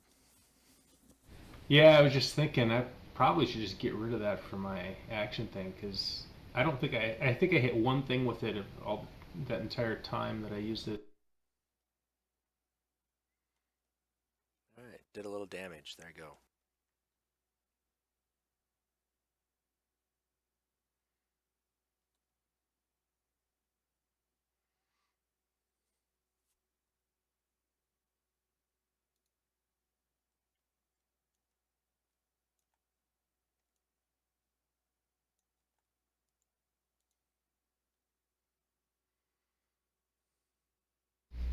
You still had some movement. Yeah, but if I leave this guy, he'd have an attack of opportunity. Yeah, I wasn't thinking that. I was thinking you'd keep moving around him and get him between you and the bandits.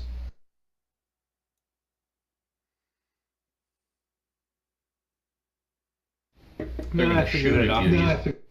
I figured I'd offer an alternate target to Evander just to be nice. Just to be nice.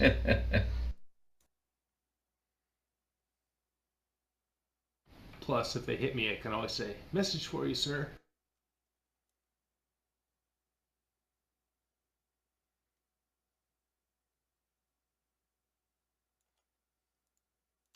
All right, this cultist stumbles out of the darkness, pops free, kind of look Into the heavy terrain. Kind of yeah, into the heavy terrain. So he had to wander into through the heavy heavy terrain. So terrain, did he actually get out of the darkness? Because He I did. mean, he had at least Yeah. He did. He's got Okay. a 30 movement. Yeah.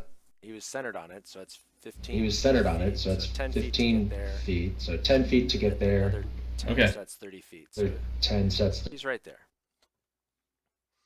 And he's in range of Bogner, actually. So he's going to take a swing. And he's going to miss. now. And he's going to miss. Just I know he missed, but just out of curiosity, he's coming out of impenetrable blackness. So, Should he not have had an attack of So disadvantage? No, because he's... So what I did is I rolled to see if he could keep his orientation for direction and not come out somewhere he wasn't expecting to be. And he rolled... Yeah, but then he ran into rough terrain, Luckily. which is overlapping this darkness. Yeah. All right, I overthink things sometimes. Yeah, no, he was expecting to attack Bogner. He was expecting to walk in that direction, and he rolled rather luckily to come out where he was expecting. He could have come out anywhere Okay. outside of this circle.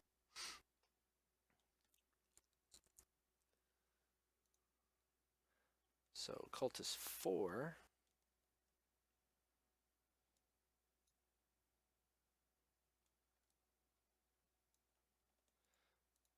He doesn't emerge from the darkness. He's still stuck in there. Nadia, you're up. And in rough terrain. not it. Yeah, I mean you guys don't know, but yeah, that's where he is inside the circle. You can That's kind where of he hear is him, inside the circle. You can kind of hear. you can't see him. All right, Nadia step goes up. ahead and moves up Nadia, to step up. Cultist 2, and she's going to do a quarterstaff and an unarmed. Quarterstaff misses. Oh, but that unarmed.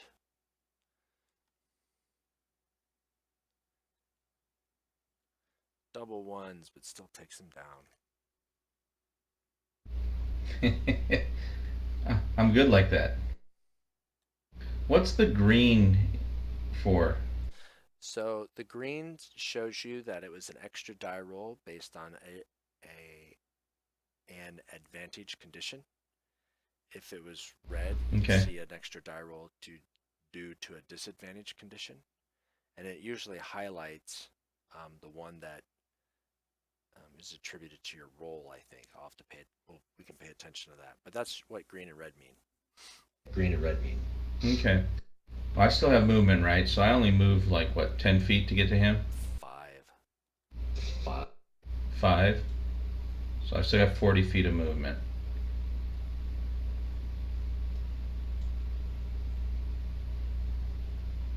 Hey, I was still moving. Oh, sorry. Well, you can still move. Oh, sorry. Well, you can still move. Yeah, but I don't remember how many That how was many feet 15. that was. That That, was 50. You got 20 left. 25 that was left. 50. You got 20 left. 25 left.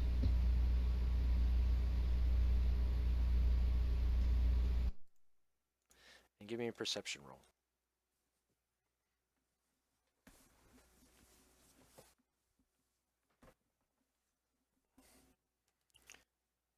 I was going to say 15 or higher. Excellent. You see this bandit in this bush. That's a lot closer than you anticipated. But he's there. He's there. Does he see me or no? Oh, I don't know that. It's okay. Yeah, you don't know that just yet. Okay.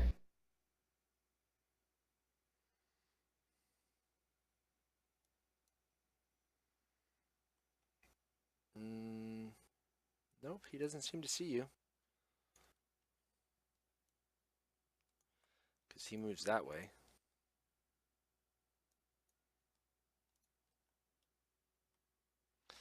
And he raises his crossbow.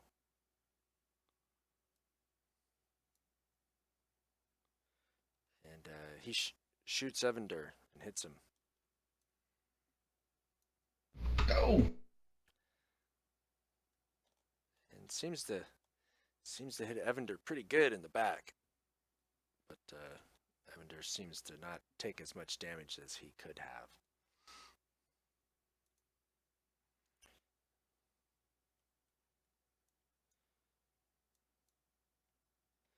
Bandit 3.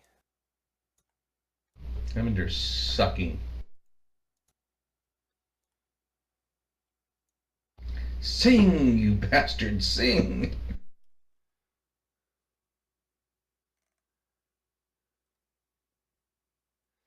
Yep. Hey, Jeff, are you working from home either tomorrow or Friday? I'm not working Friday, although don't know what exactly I'm doing. At some point, I have to get the brakes done on the Honda. All right, well, how about we figure out a time to hit lunch? I've got a couple of beers and a beer glass for you from the Game of Thrones stuff. Sounds good to me. Nice.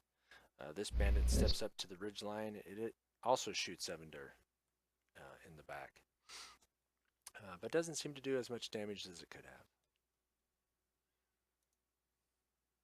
Cultist 5.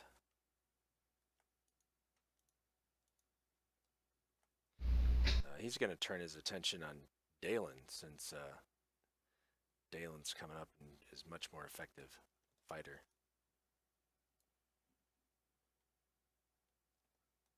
And he misses. What's the def effects +1? Defense Is effect. that the armor? Yep, that's the +1 to his armor. It's armor. Okay. All right, Evander.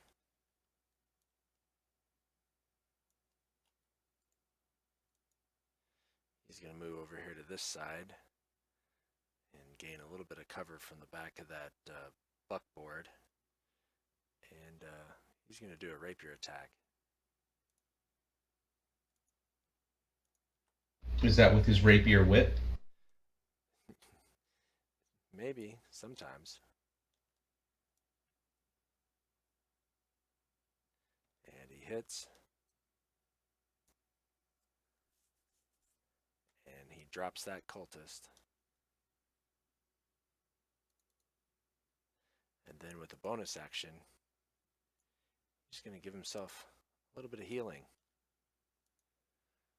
Cast a healing word on himself.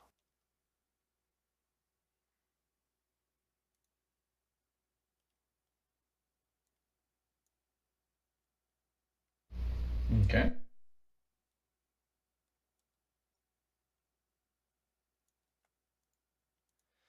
And a robed being, looking kind of like a spellcaster, comes down.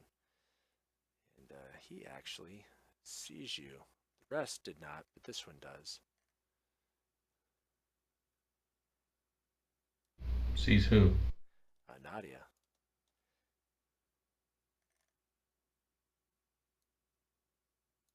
Through the trees? Alright. Yep, he rolled really well. And he casts a spell, and a little shimmering appears around his body.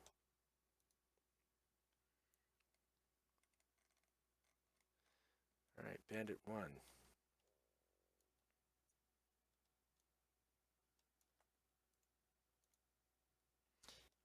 He's going to move in, and he's going to take another bow shot against Dalen. And it's going to go far over your head. Wagner.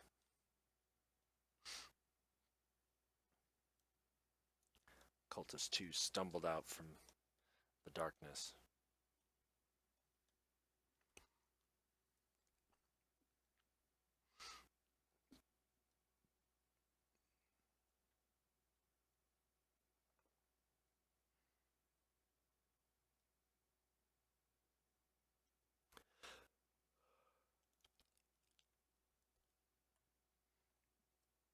You gonna turn a warhammer upon him there, Dalen, for Wagner? Yeah. He forgot he was Wagner. I guess it's kind of true. Yeah. That's a hit.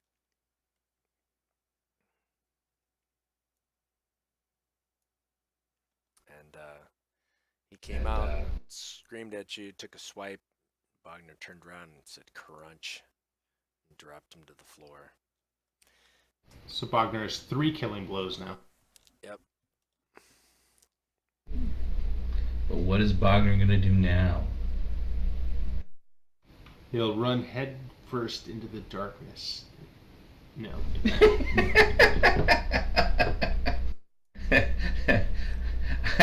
I was figuring that would be Evander. No one Get can away see from the me bow. in Get away here. from... Exactly. No one can see me in here. So you know that in that darkness somewhere is a cultist. You know somewhere you know up on the ridgeline to the northeast of you, you have bowmen shooting at Dalen and Evander. Yeah, I'm gonna head towards the bow. Yeah. So you're aware of these two.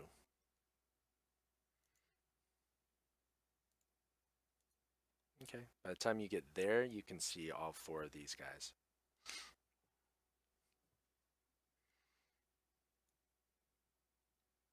You can dash, or you can.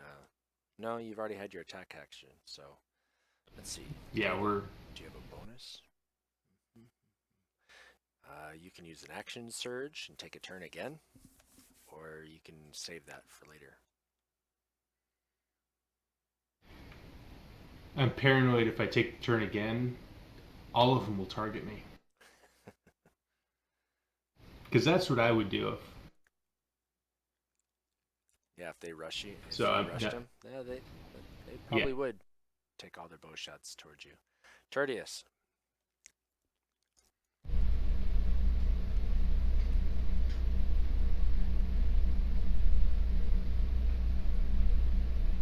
Tertius is going to try to use some of this foliage for cover and move his initial move over here, following Nadia's guidance.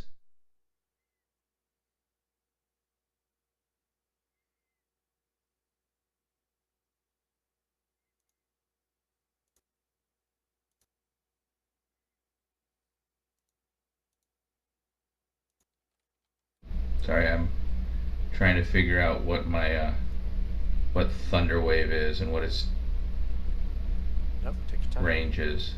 Nope, take your time. It's on self, so that's not going to work. Okay. I just modified and made I sure. just he has modified 3 and made spell sure he slots has now. 3 spell slots now. So he's got 2 left. So All he's right. got 2 left. He's going to use his bonus action and kind of move over to this other set of foliage, and hopefully they don't see him. Okay, is he trying to move stealthily? As stealthily as he can. He's not a stealth kind of guy, but he's trying to keep out of visual range of these people. He see the arrows coming in. Okay, so he's trying to use the bush a little bit to hide. A little bit to hide. Yeah, he's going through the foliage. He's trying to make Okay. sure that he doesn't... I mean, he has to cross the road. He knows he's going to be open there, but as much as possible, he was moving from foliage to foliage. Okay, give me a stealth check just so I can kind of see how well he dropped into the bushes there.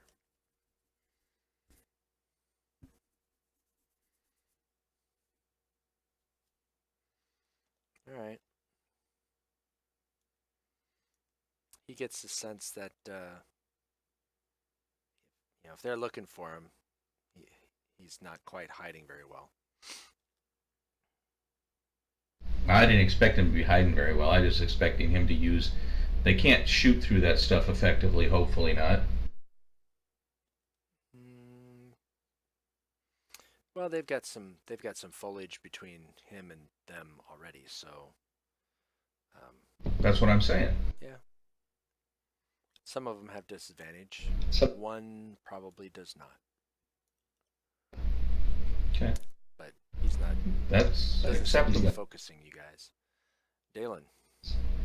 Dalen.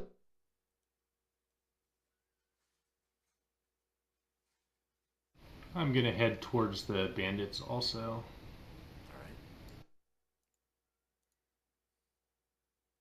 And out of curiosity, if I dash, I can get to this guy and be in melee range. And if I go over here,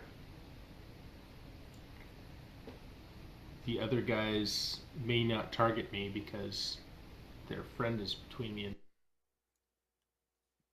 Give me a perception roll. Uh-oh. I'm going to see 10 more.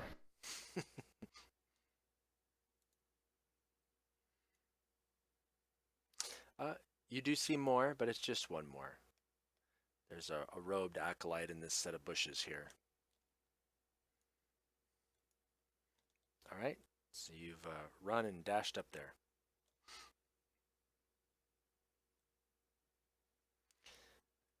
And that acolyte's right there, and he's going to cast Sacred Flame at you.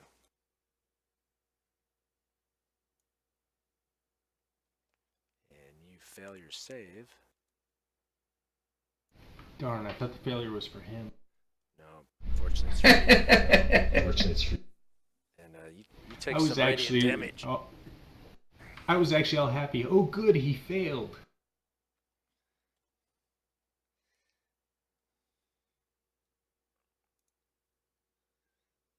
All right, Cultist 4. Does he get out? He's blinded by the dark. He does not get out. He's just running around calling for his friends. Charlie! Charlie! Charlie! Charlie! Delta! Echo! Oh, sorry, I thought we were doing call signs. Right. Nadia, you're up.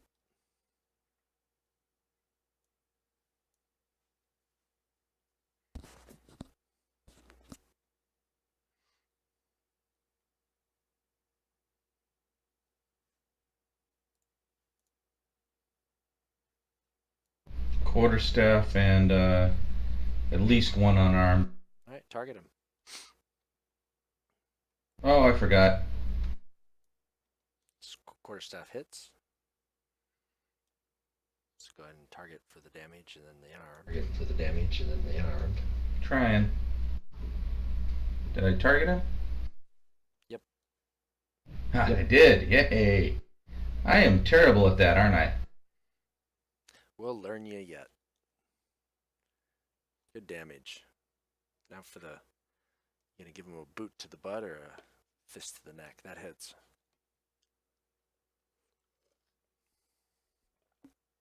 Oh, and he drops.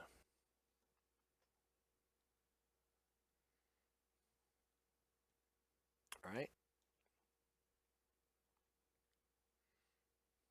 And I don't have any other... Do I have a bonus move? No, you used your bonus action for your second melee attack.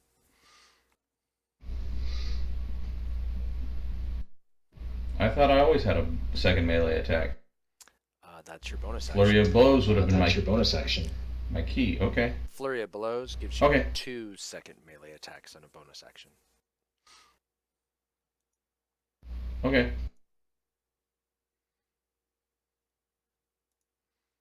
All right, Bandit 2, he's down. Bandit 3, where's Bandit 3? He's right there.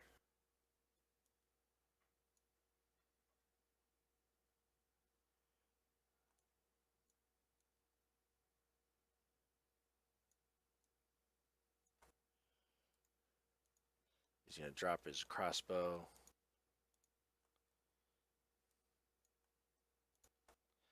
And seeing that his fellow just got felled by you, he's going to come around with his scimitar. And he's going to miss.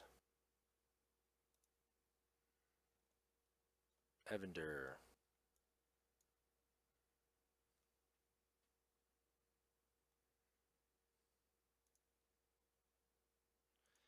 Let me see what the range is. 60 feet.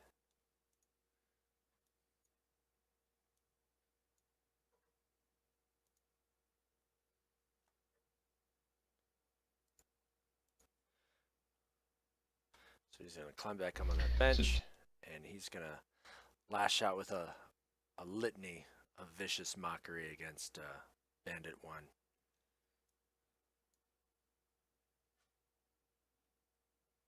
But it's going to save. So just out of curiosity, Mhm. so how do you determine who they're going to attack? Do you have is it like a 50-50 chance, or is it a weighted percentage based on, okay, this guy's closer, this guy just took somebody out? That's just my curiosity. So for any given encounter, I kind of have a plan for the encounter, right? If you're attacking a fortification, they're going to try to defend certain points and then fall back. They may try to target a specific person to drop somebody, which they were, right? They were trying to target Evander, but then he moved and became a more difficult target. And so then they switched to Dalen, and then Dalen closed. So now they're at melee. So they definitely tried to focus. And the bandits are smarter than the cultists, which why the cultists just kind of rushed you guys and fell. These guys are a little more equipped, plus they're backed up by some magic users.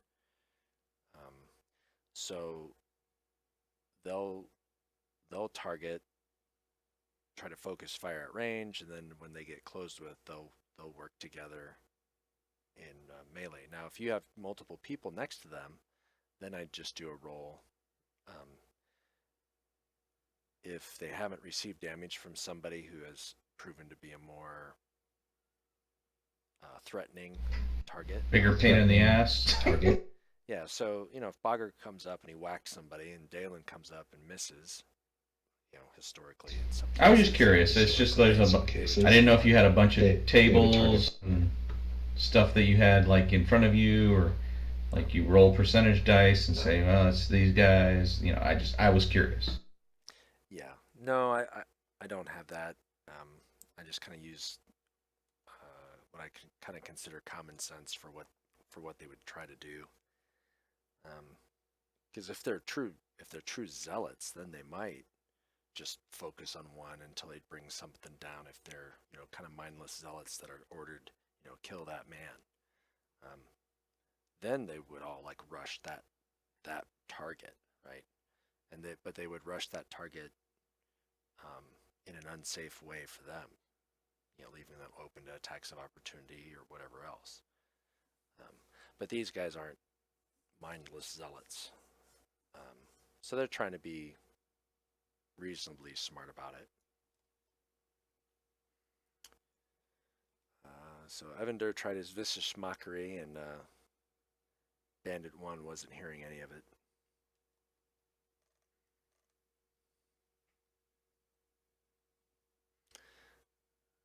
Now, let me read something on Sanctuary here.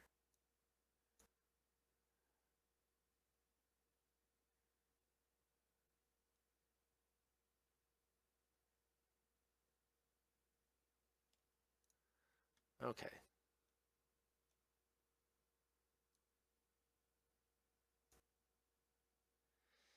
He steps up and he casts heal or cure wounds, and then he steps back. So Bandit 2 is on the ground, but he gasps and his eyes flutter open. All right. Bandit 1, he's going to take a swing at Dalen. And he's going to miss. Bogner. I like it when they miss.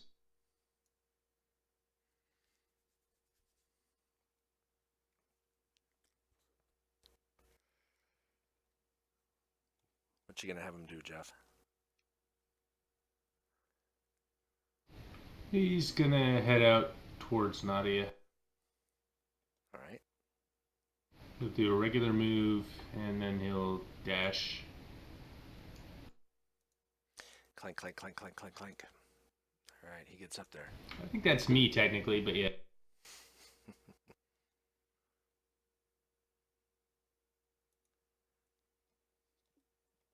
Alright, is he done? I'm assuming he's done. Oh yeah, he's done. Alright, Tertius.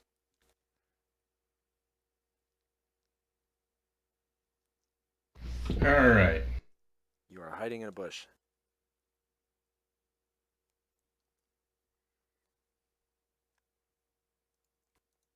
I'll move up my 30 feet. Mm-hmm. And I am going to produce flame on Bandit 3. Alrighty. Target him. Alrighty. Perfect. I did it. I remembered.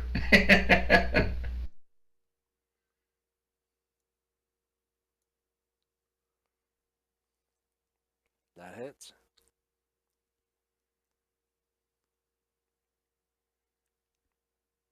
And burns him.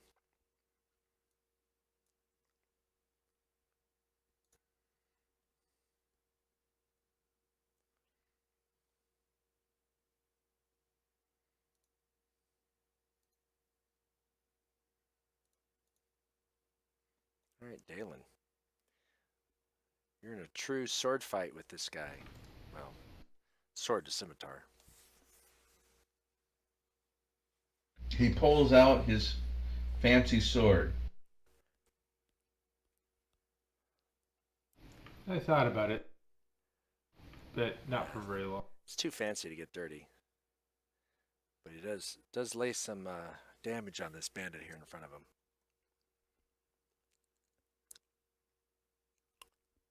And Thinking of smiting him? yeah, I'll just smite him. What the heck?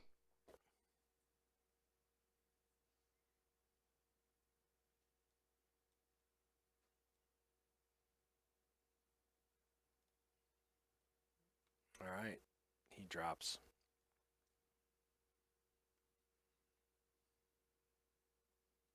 No.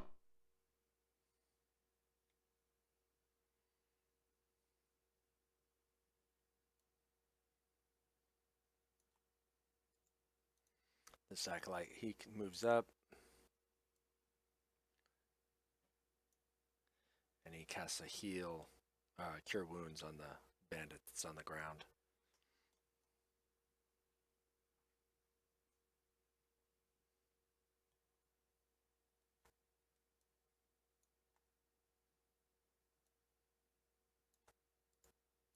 And he backs away a little bit. Alright, Cultist 4. He makes it out. And he almost takes a swing at a horse. And he almost takes a swing at a horse. And runs this way. So trying to, he hears battle coming from over here, and that's all he can do. All right, Nadia. So with my attacks, can I attack different opponents? Yes. Yes, absolutely. All right, so I'm going to do my first attack on Bandit 2, who I've already got targeted. All right.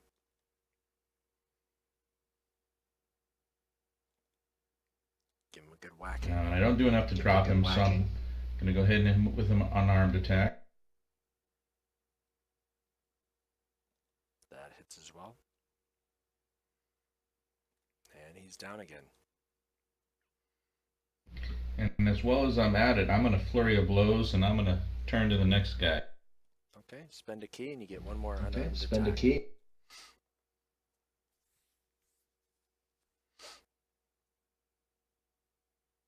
Whoa! I rolled 3 things. So let's just roll once. Oh, I didn't mean to roll 3. I don't know why I did that. So what it did is you still had Bandit 2 targeted. So I've removed that. And so Bandit Bandit 3's a hit. So I've deselected Bandit 2, so go ahead and roll your damage.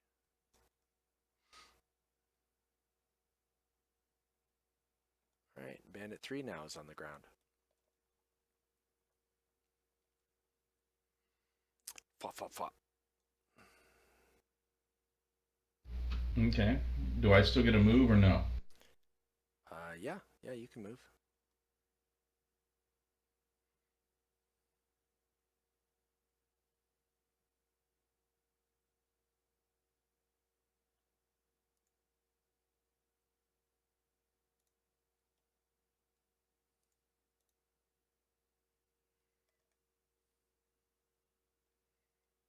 Okay, yeah, you move all the way over there.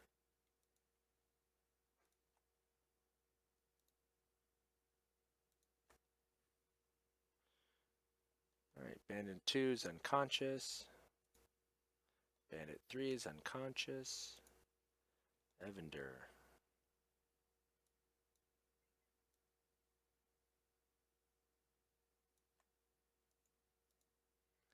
He hops down and he runs up. And he's kind of looking at everybody. And he's going to vicious mockery that same bandit again now that he's closer. I know you can hear me. I'm coming to get you. That's awesome. That bandit's not worried.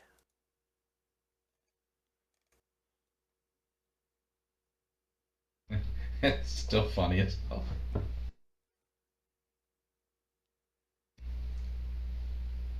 See, and if I was cultist 4 right now, because that's the red shirt guy from Star Trek,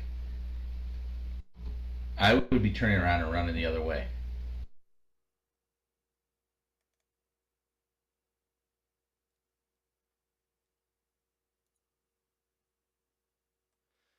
So let's see.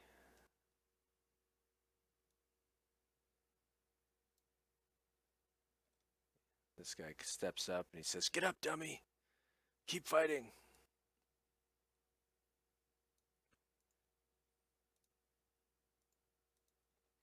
And backs away over there. Bandit 1. Still swinging away. Still missing. Looks like an actual sword fight over there. Cling, clang, cling, clang.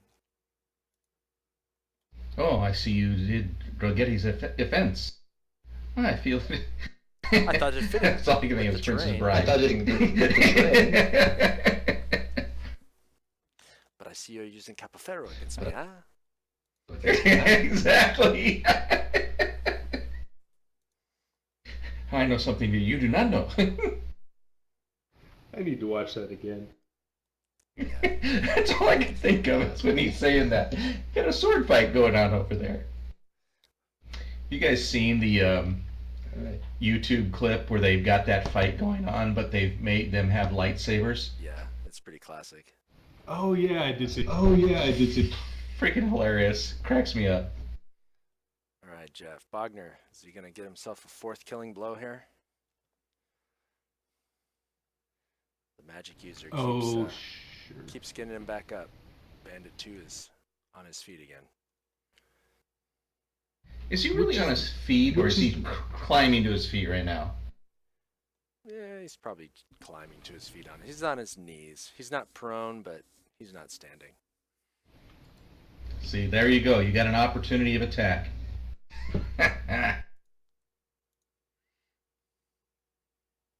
I'm just saying. He hits and drops him again. Drops him again. Bandit 2's like, I'm dead. No, I'm not dead. I'm dead again. I'm not dead again. He's playing whack-a-mole. He really, and he's got the bruises to show for it. All right, is that Bogner's turn, or is he gonna move? Yeah. Right. No. Although he probably should go up and engage. Actually, shoot. I should have Go ahead. gone up. I'll give you This a guy's move. dropped. I'll give you a move. Yeah, I still. should go up and engage the acolyte. Go ahead and move Bogner, and then we'll accept the move, and then we'll call it good. All right. Okay, now it's Tertius's turn.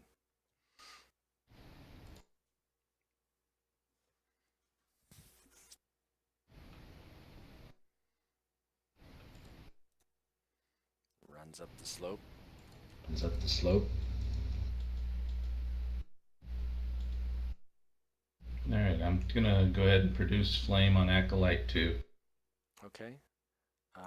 Let's see. You're gonna have to do a wisdom saving throw because he has sanctuary cast upon himself. Cast upon himself. All right. He Oh, I thought I get to succeeds. run roll it. He No. succeeds. That's fine. So Okay. he can now attack. All right.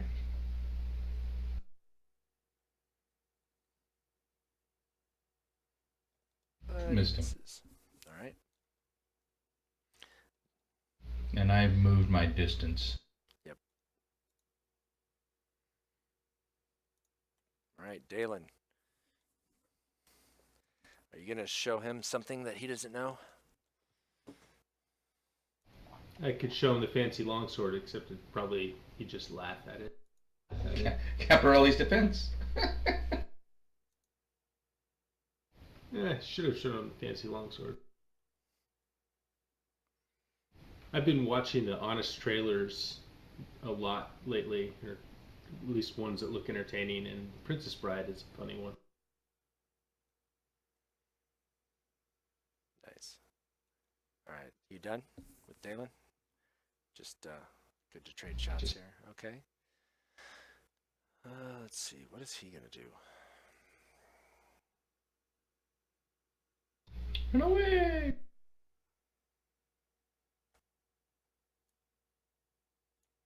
He's gonna move 10 feet over here, and he's gonna do a Sacred Flame on Dalen again.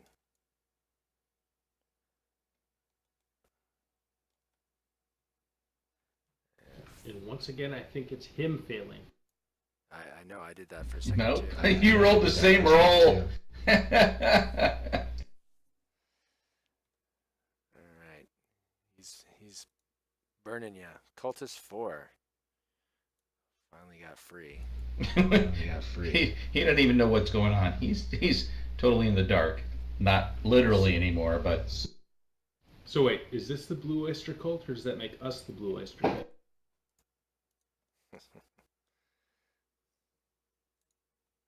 All right, Nadia.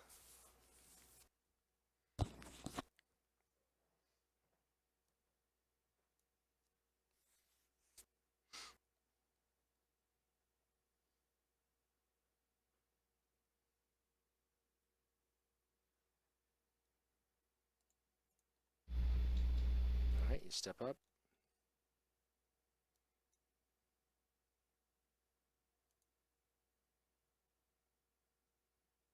my normal 2 attack.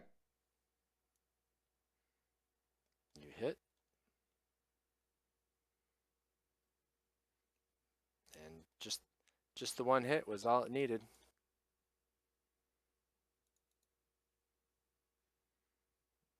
He drops. Drops.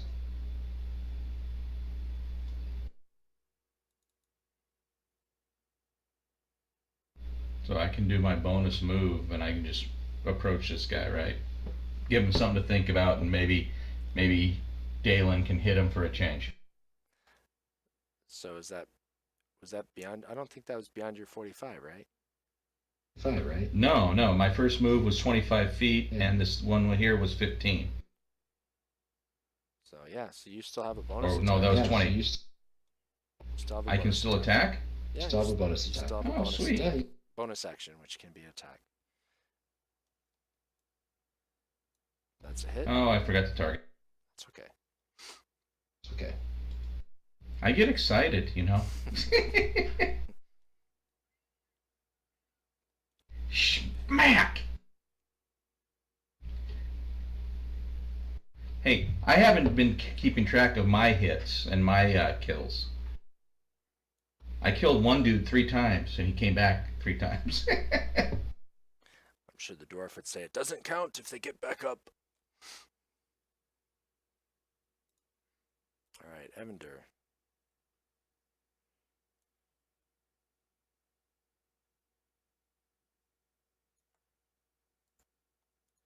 He wants a little bit of the action, so he's going to come in and Still has his rapier. He hits.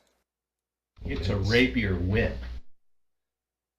And he drops Cultist 4. And he drops- Oh, the bird doesn't kill. But he does it with dramatic flair. I mean, you can see that it's kind of like a loose bush, and as he dives in, he like literally almost dives into the bush with the rapier leading the way. And then there's rustling. Well, of course, with his history, he is going to dive into a loose bush, Jim. Yes, he is.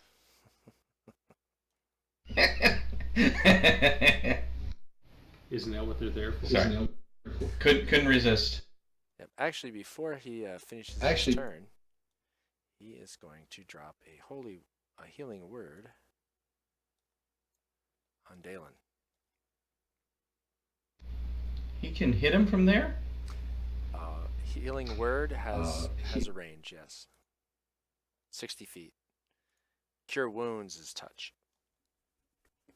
But that's why it's I a didn't 1d4. think he was That's why within it's a 60 feet. That's 1d4. looks like a long way away.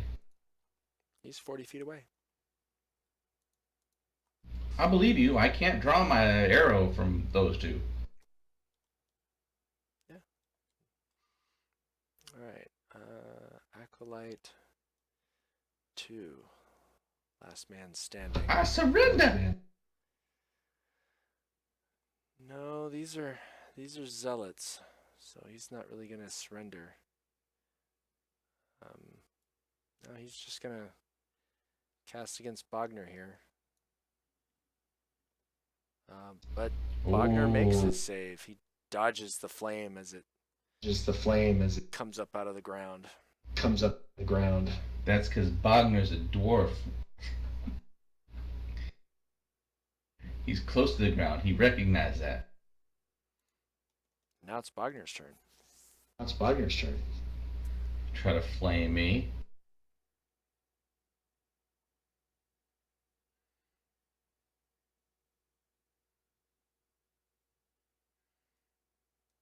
Hits.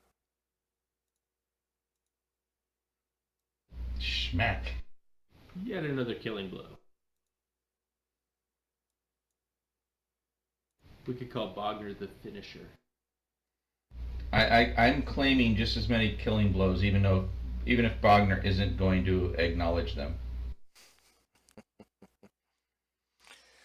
All right. So with the last one, the others bleeding out or dying. None of them really wish to. None of them beg to be saved, and you just have a feeling. Well, and I'm not in the if they mood to get- save her. Yeah, if they get up, they're just gonna try to kill you again. So yeah, you've finished them off.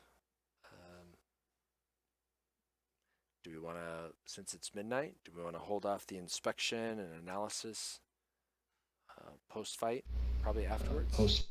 Probably afterwards. I'm good to just finish the analysis and the whatnot right now. Yeah, I'm good. I'm good for doing that, and we could call it a night when we set up camp. Okay.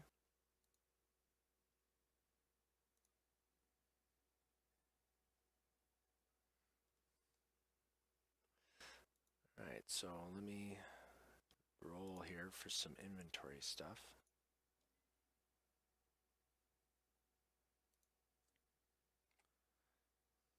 So one cultist has 6 platinum, Ooh, platinum. another has 3, another has 13 gold, I like platinum better.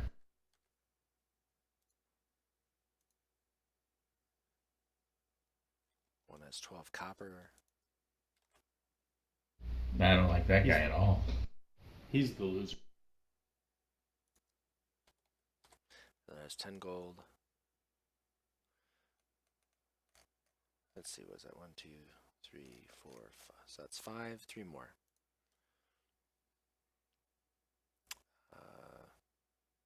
Oh, 8. Ooh, 21 copper.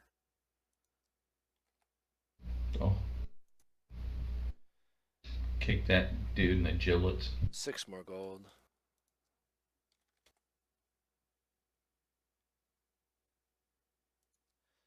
274.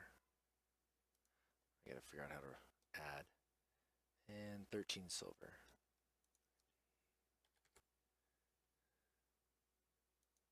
So I'm assuming as we're rifling through their shit, that there's really nothing worthwhile. It's all mundane kind of stuff.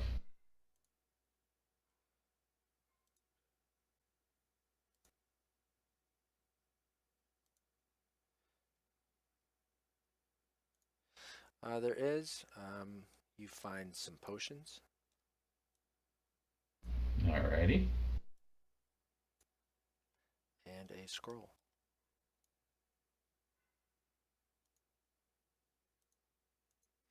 And are we able to potions. identify those or no? Are potions of healing. Okay. We got an elegant scroll. If Evander is going to be jumped by bandits, he'll need one of those. What? An elegant scroll?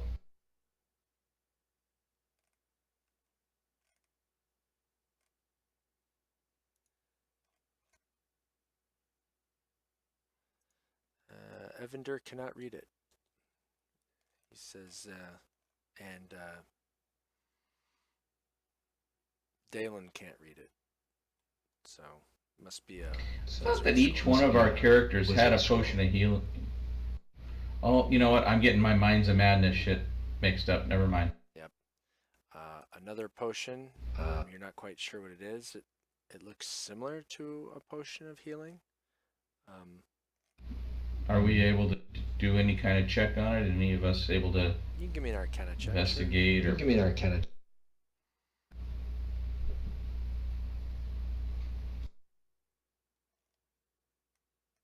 Schmack! I'll give that to you. Uh, It's a potion of greater healing. Sweet. You said there was other potions or no? Nope, just those 3 potions and a scroll. So 2 potions of Alright, healing. can we do the same for the potions of healing. scroll or no? No. Nobody can read it. Nobody in this group can read it. Nobody in this group can read it. Okay. Okay. And we see some ruins over to the northeast of us. Right. The only thing you find up there Right. is The only thing you some find up there packs, is some rations that are not all that great. They're not traveling rations. that great. They'll They're not spoil after a day or so. oil. So it's some mundane stuff. Anything we could come back to, we go back to Daggerford and just sell for some mundane copper? You might get a couple copper for the backpacks. You might get a couple copper for the backpacks. Well, we'll grab them, we'll throw them in the back of this wagon. We got these extra horses now. That's Right? true. We do have. It's true. We do it. Yeah, you got some. We got 3 extra horses and a wagon. A couple tents. Some tents.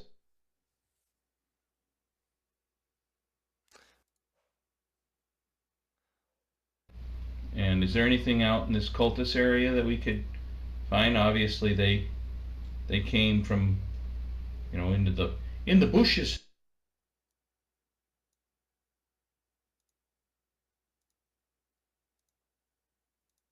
In other words, I want to do an inspect before I go to sleep. Sure, give me an investigation roll.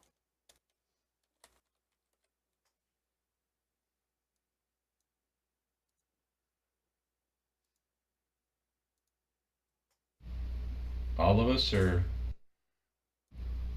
Whoever wants to do investigating. why did I roll twice? Oh, it wasn't me rolling twice. Just 2 people rolled at the same time.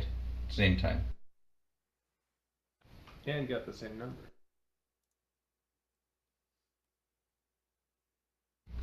Yeah. No, because the Tertius roll was the one that rolled at the same time.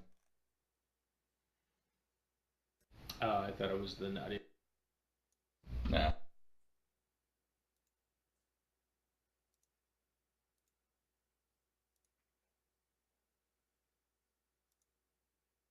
So, did Bogner even find himself? Or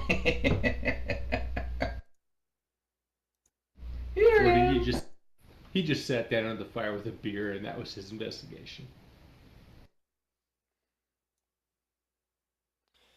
And Evander casts some healing on you guys.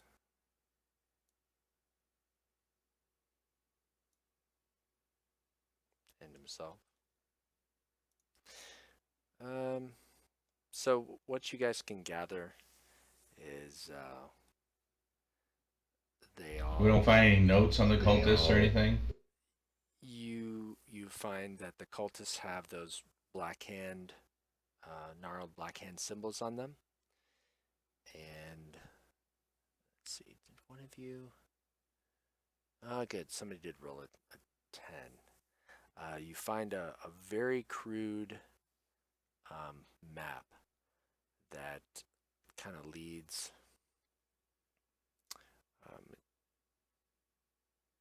It kind of points from a place up in the mountains down towards this area, and there's some notes that have kind of a brief description of your party, and that you're going to be roughly in the area. And that's all you get. You don't know specifically why they attacked you, other than you're poking around. And Do we think that the bandits and the cultists were affiliated?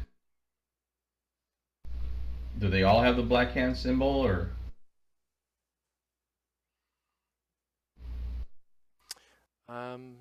give me int or wisdom checks by people.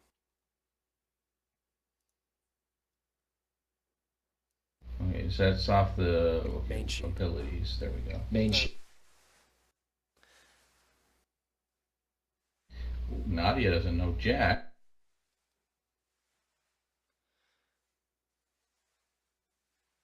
Yeah, neither does Tertius. We both suck. Well, luckily Evander rolled well.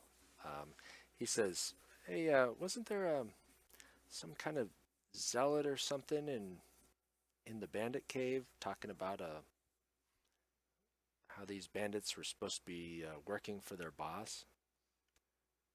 These guys seem to be equipped similarly to the bandits we first took care of."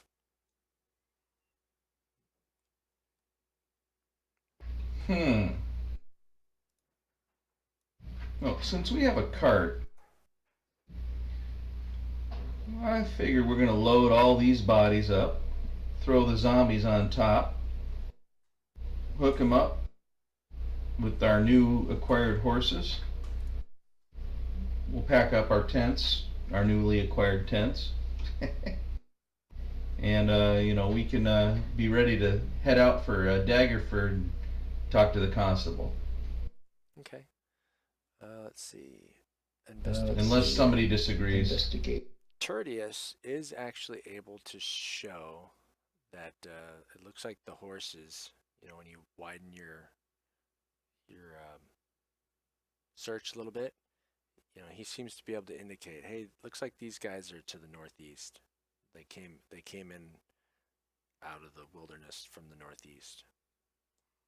But and that seems to kind of make sense if you're looking at the crude drawing. The crude drawing seems to point an arrow to the southwest with a rough mark. Based on the crude drawing, do we have any sense of scale as to how far that kind of indicates? No, it's a crude drawing. So you have a rough direction of where these guys came from. That's about it.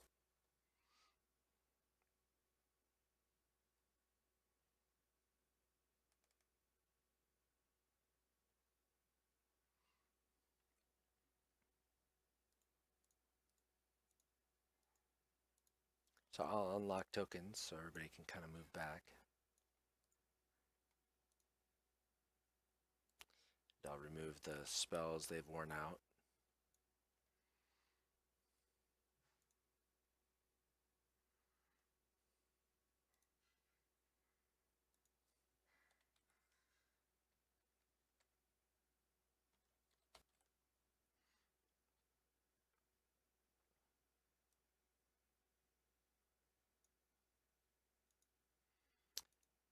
And horses, horses, horses. There's actually other horses up there as well, so you've got a total of 8 horses here.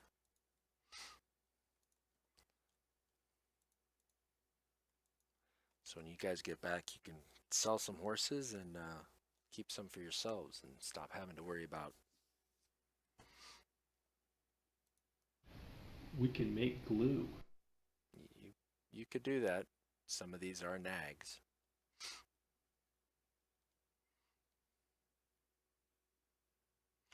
All right. So with that, it sounds like you guys have an idea of the direction these guys came from. You got a couple coins and some healing potions. And let me give you guys a long rest, because I'm going to say you guys have earned it.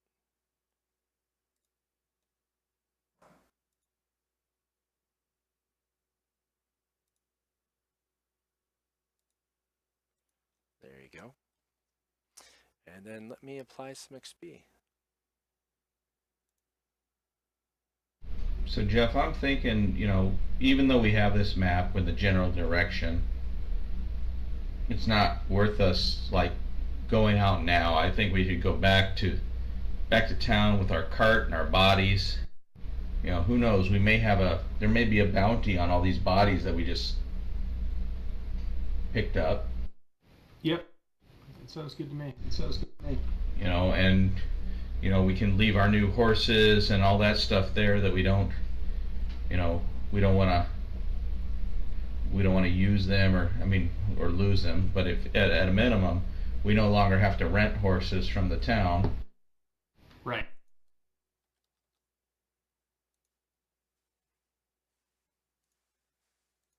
We might be able to get a few coin for the cart or whatnot. So yeah, I think we bundle all the stuff. So Jim, I'm not. Oh, you already did tent. You got a tent and a tent 2-person and a wagon. Okay. And we have 8 riding horses. Yep. Sweet. Where's our I thought the one horse was a more of a draft horse. Okay.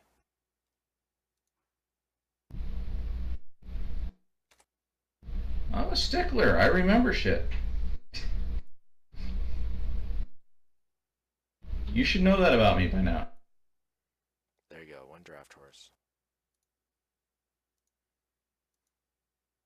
Thank you. So now we can hook him up there and he can be our Budweiser team. There you go. Our Clydesdale, our single Clydesdale. Well, horses aren't cheap. That's some good money there, Yeah, absolutely. Yeah, for you guys, where you're at right now, you guys are making out like, well, bandits.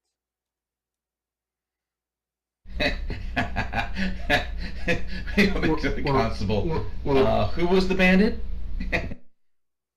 Or at least making it like bandit killers. Yep.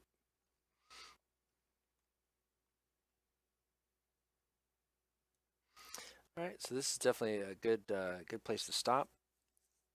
You guys will head back. All right, so we're camping. When we start up again, we'll be ready to head back to Daggerford, right? Yeah, I think so. Okay. We'll have. And we didn't kill Bogner, and we didn't kill Tertius. Nope, nobody died. It's a good fight. It's a good fight. Evander almost did. How much more damage could he have taken? Well, thankfully he cast what was it called? He cast Blade Ward on him, which gave him resistance to bludgeoning, piercing, and slashing. Otherwise, he would have gone unconscious. He was, what's he got? He's got 18 hit points. He took 6, 9, and 4. And so that would have been 15, 17. He might not. He would have been real close. But he took half damage on the 9 and the 4. So, and then he was able to. So I love the big open map. Big open map is a lot of fun. I know they're all moving in for the ambush and stuff, but I like the fact that Tertius and Nadia were able to head like way off, out of range, out of sight, so to speak, and come in behind, or for a surprise at least. Yeah, I'll try to definitely, mix things up a little bit. And make things a little more open. Make things. Oh no, it was just it's fun because you get to use different tactics than, hey, we're in a 9x9 room. Right. What are you gonna do? I'm gonna attack him. All right. Well, I'm gonna stop. I'm gonna stand on the I'm gonna ceiling. stop the stream. I'll thank anybody who actually watched.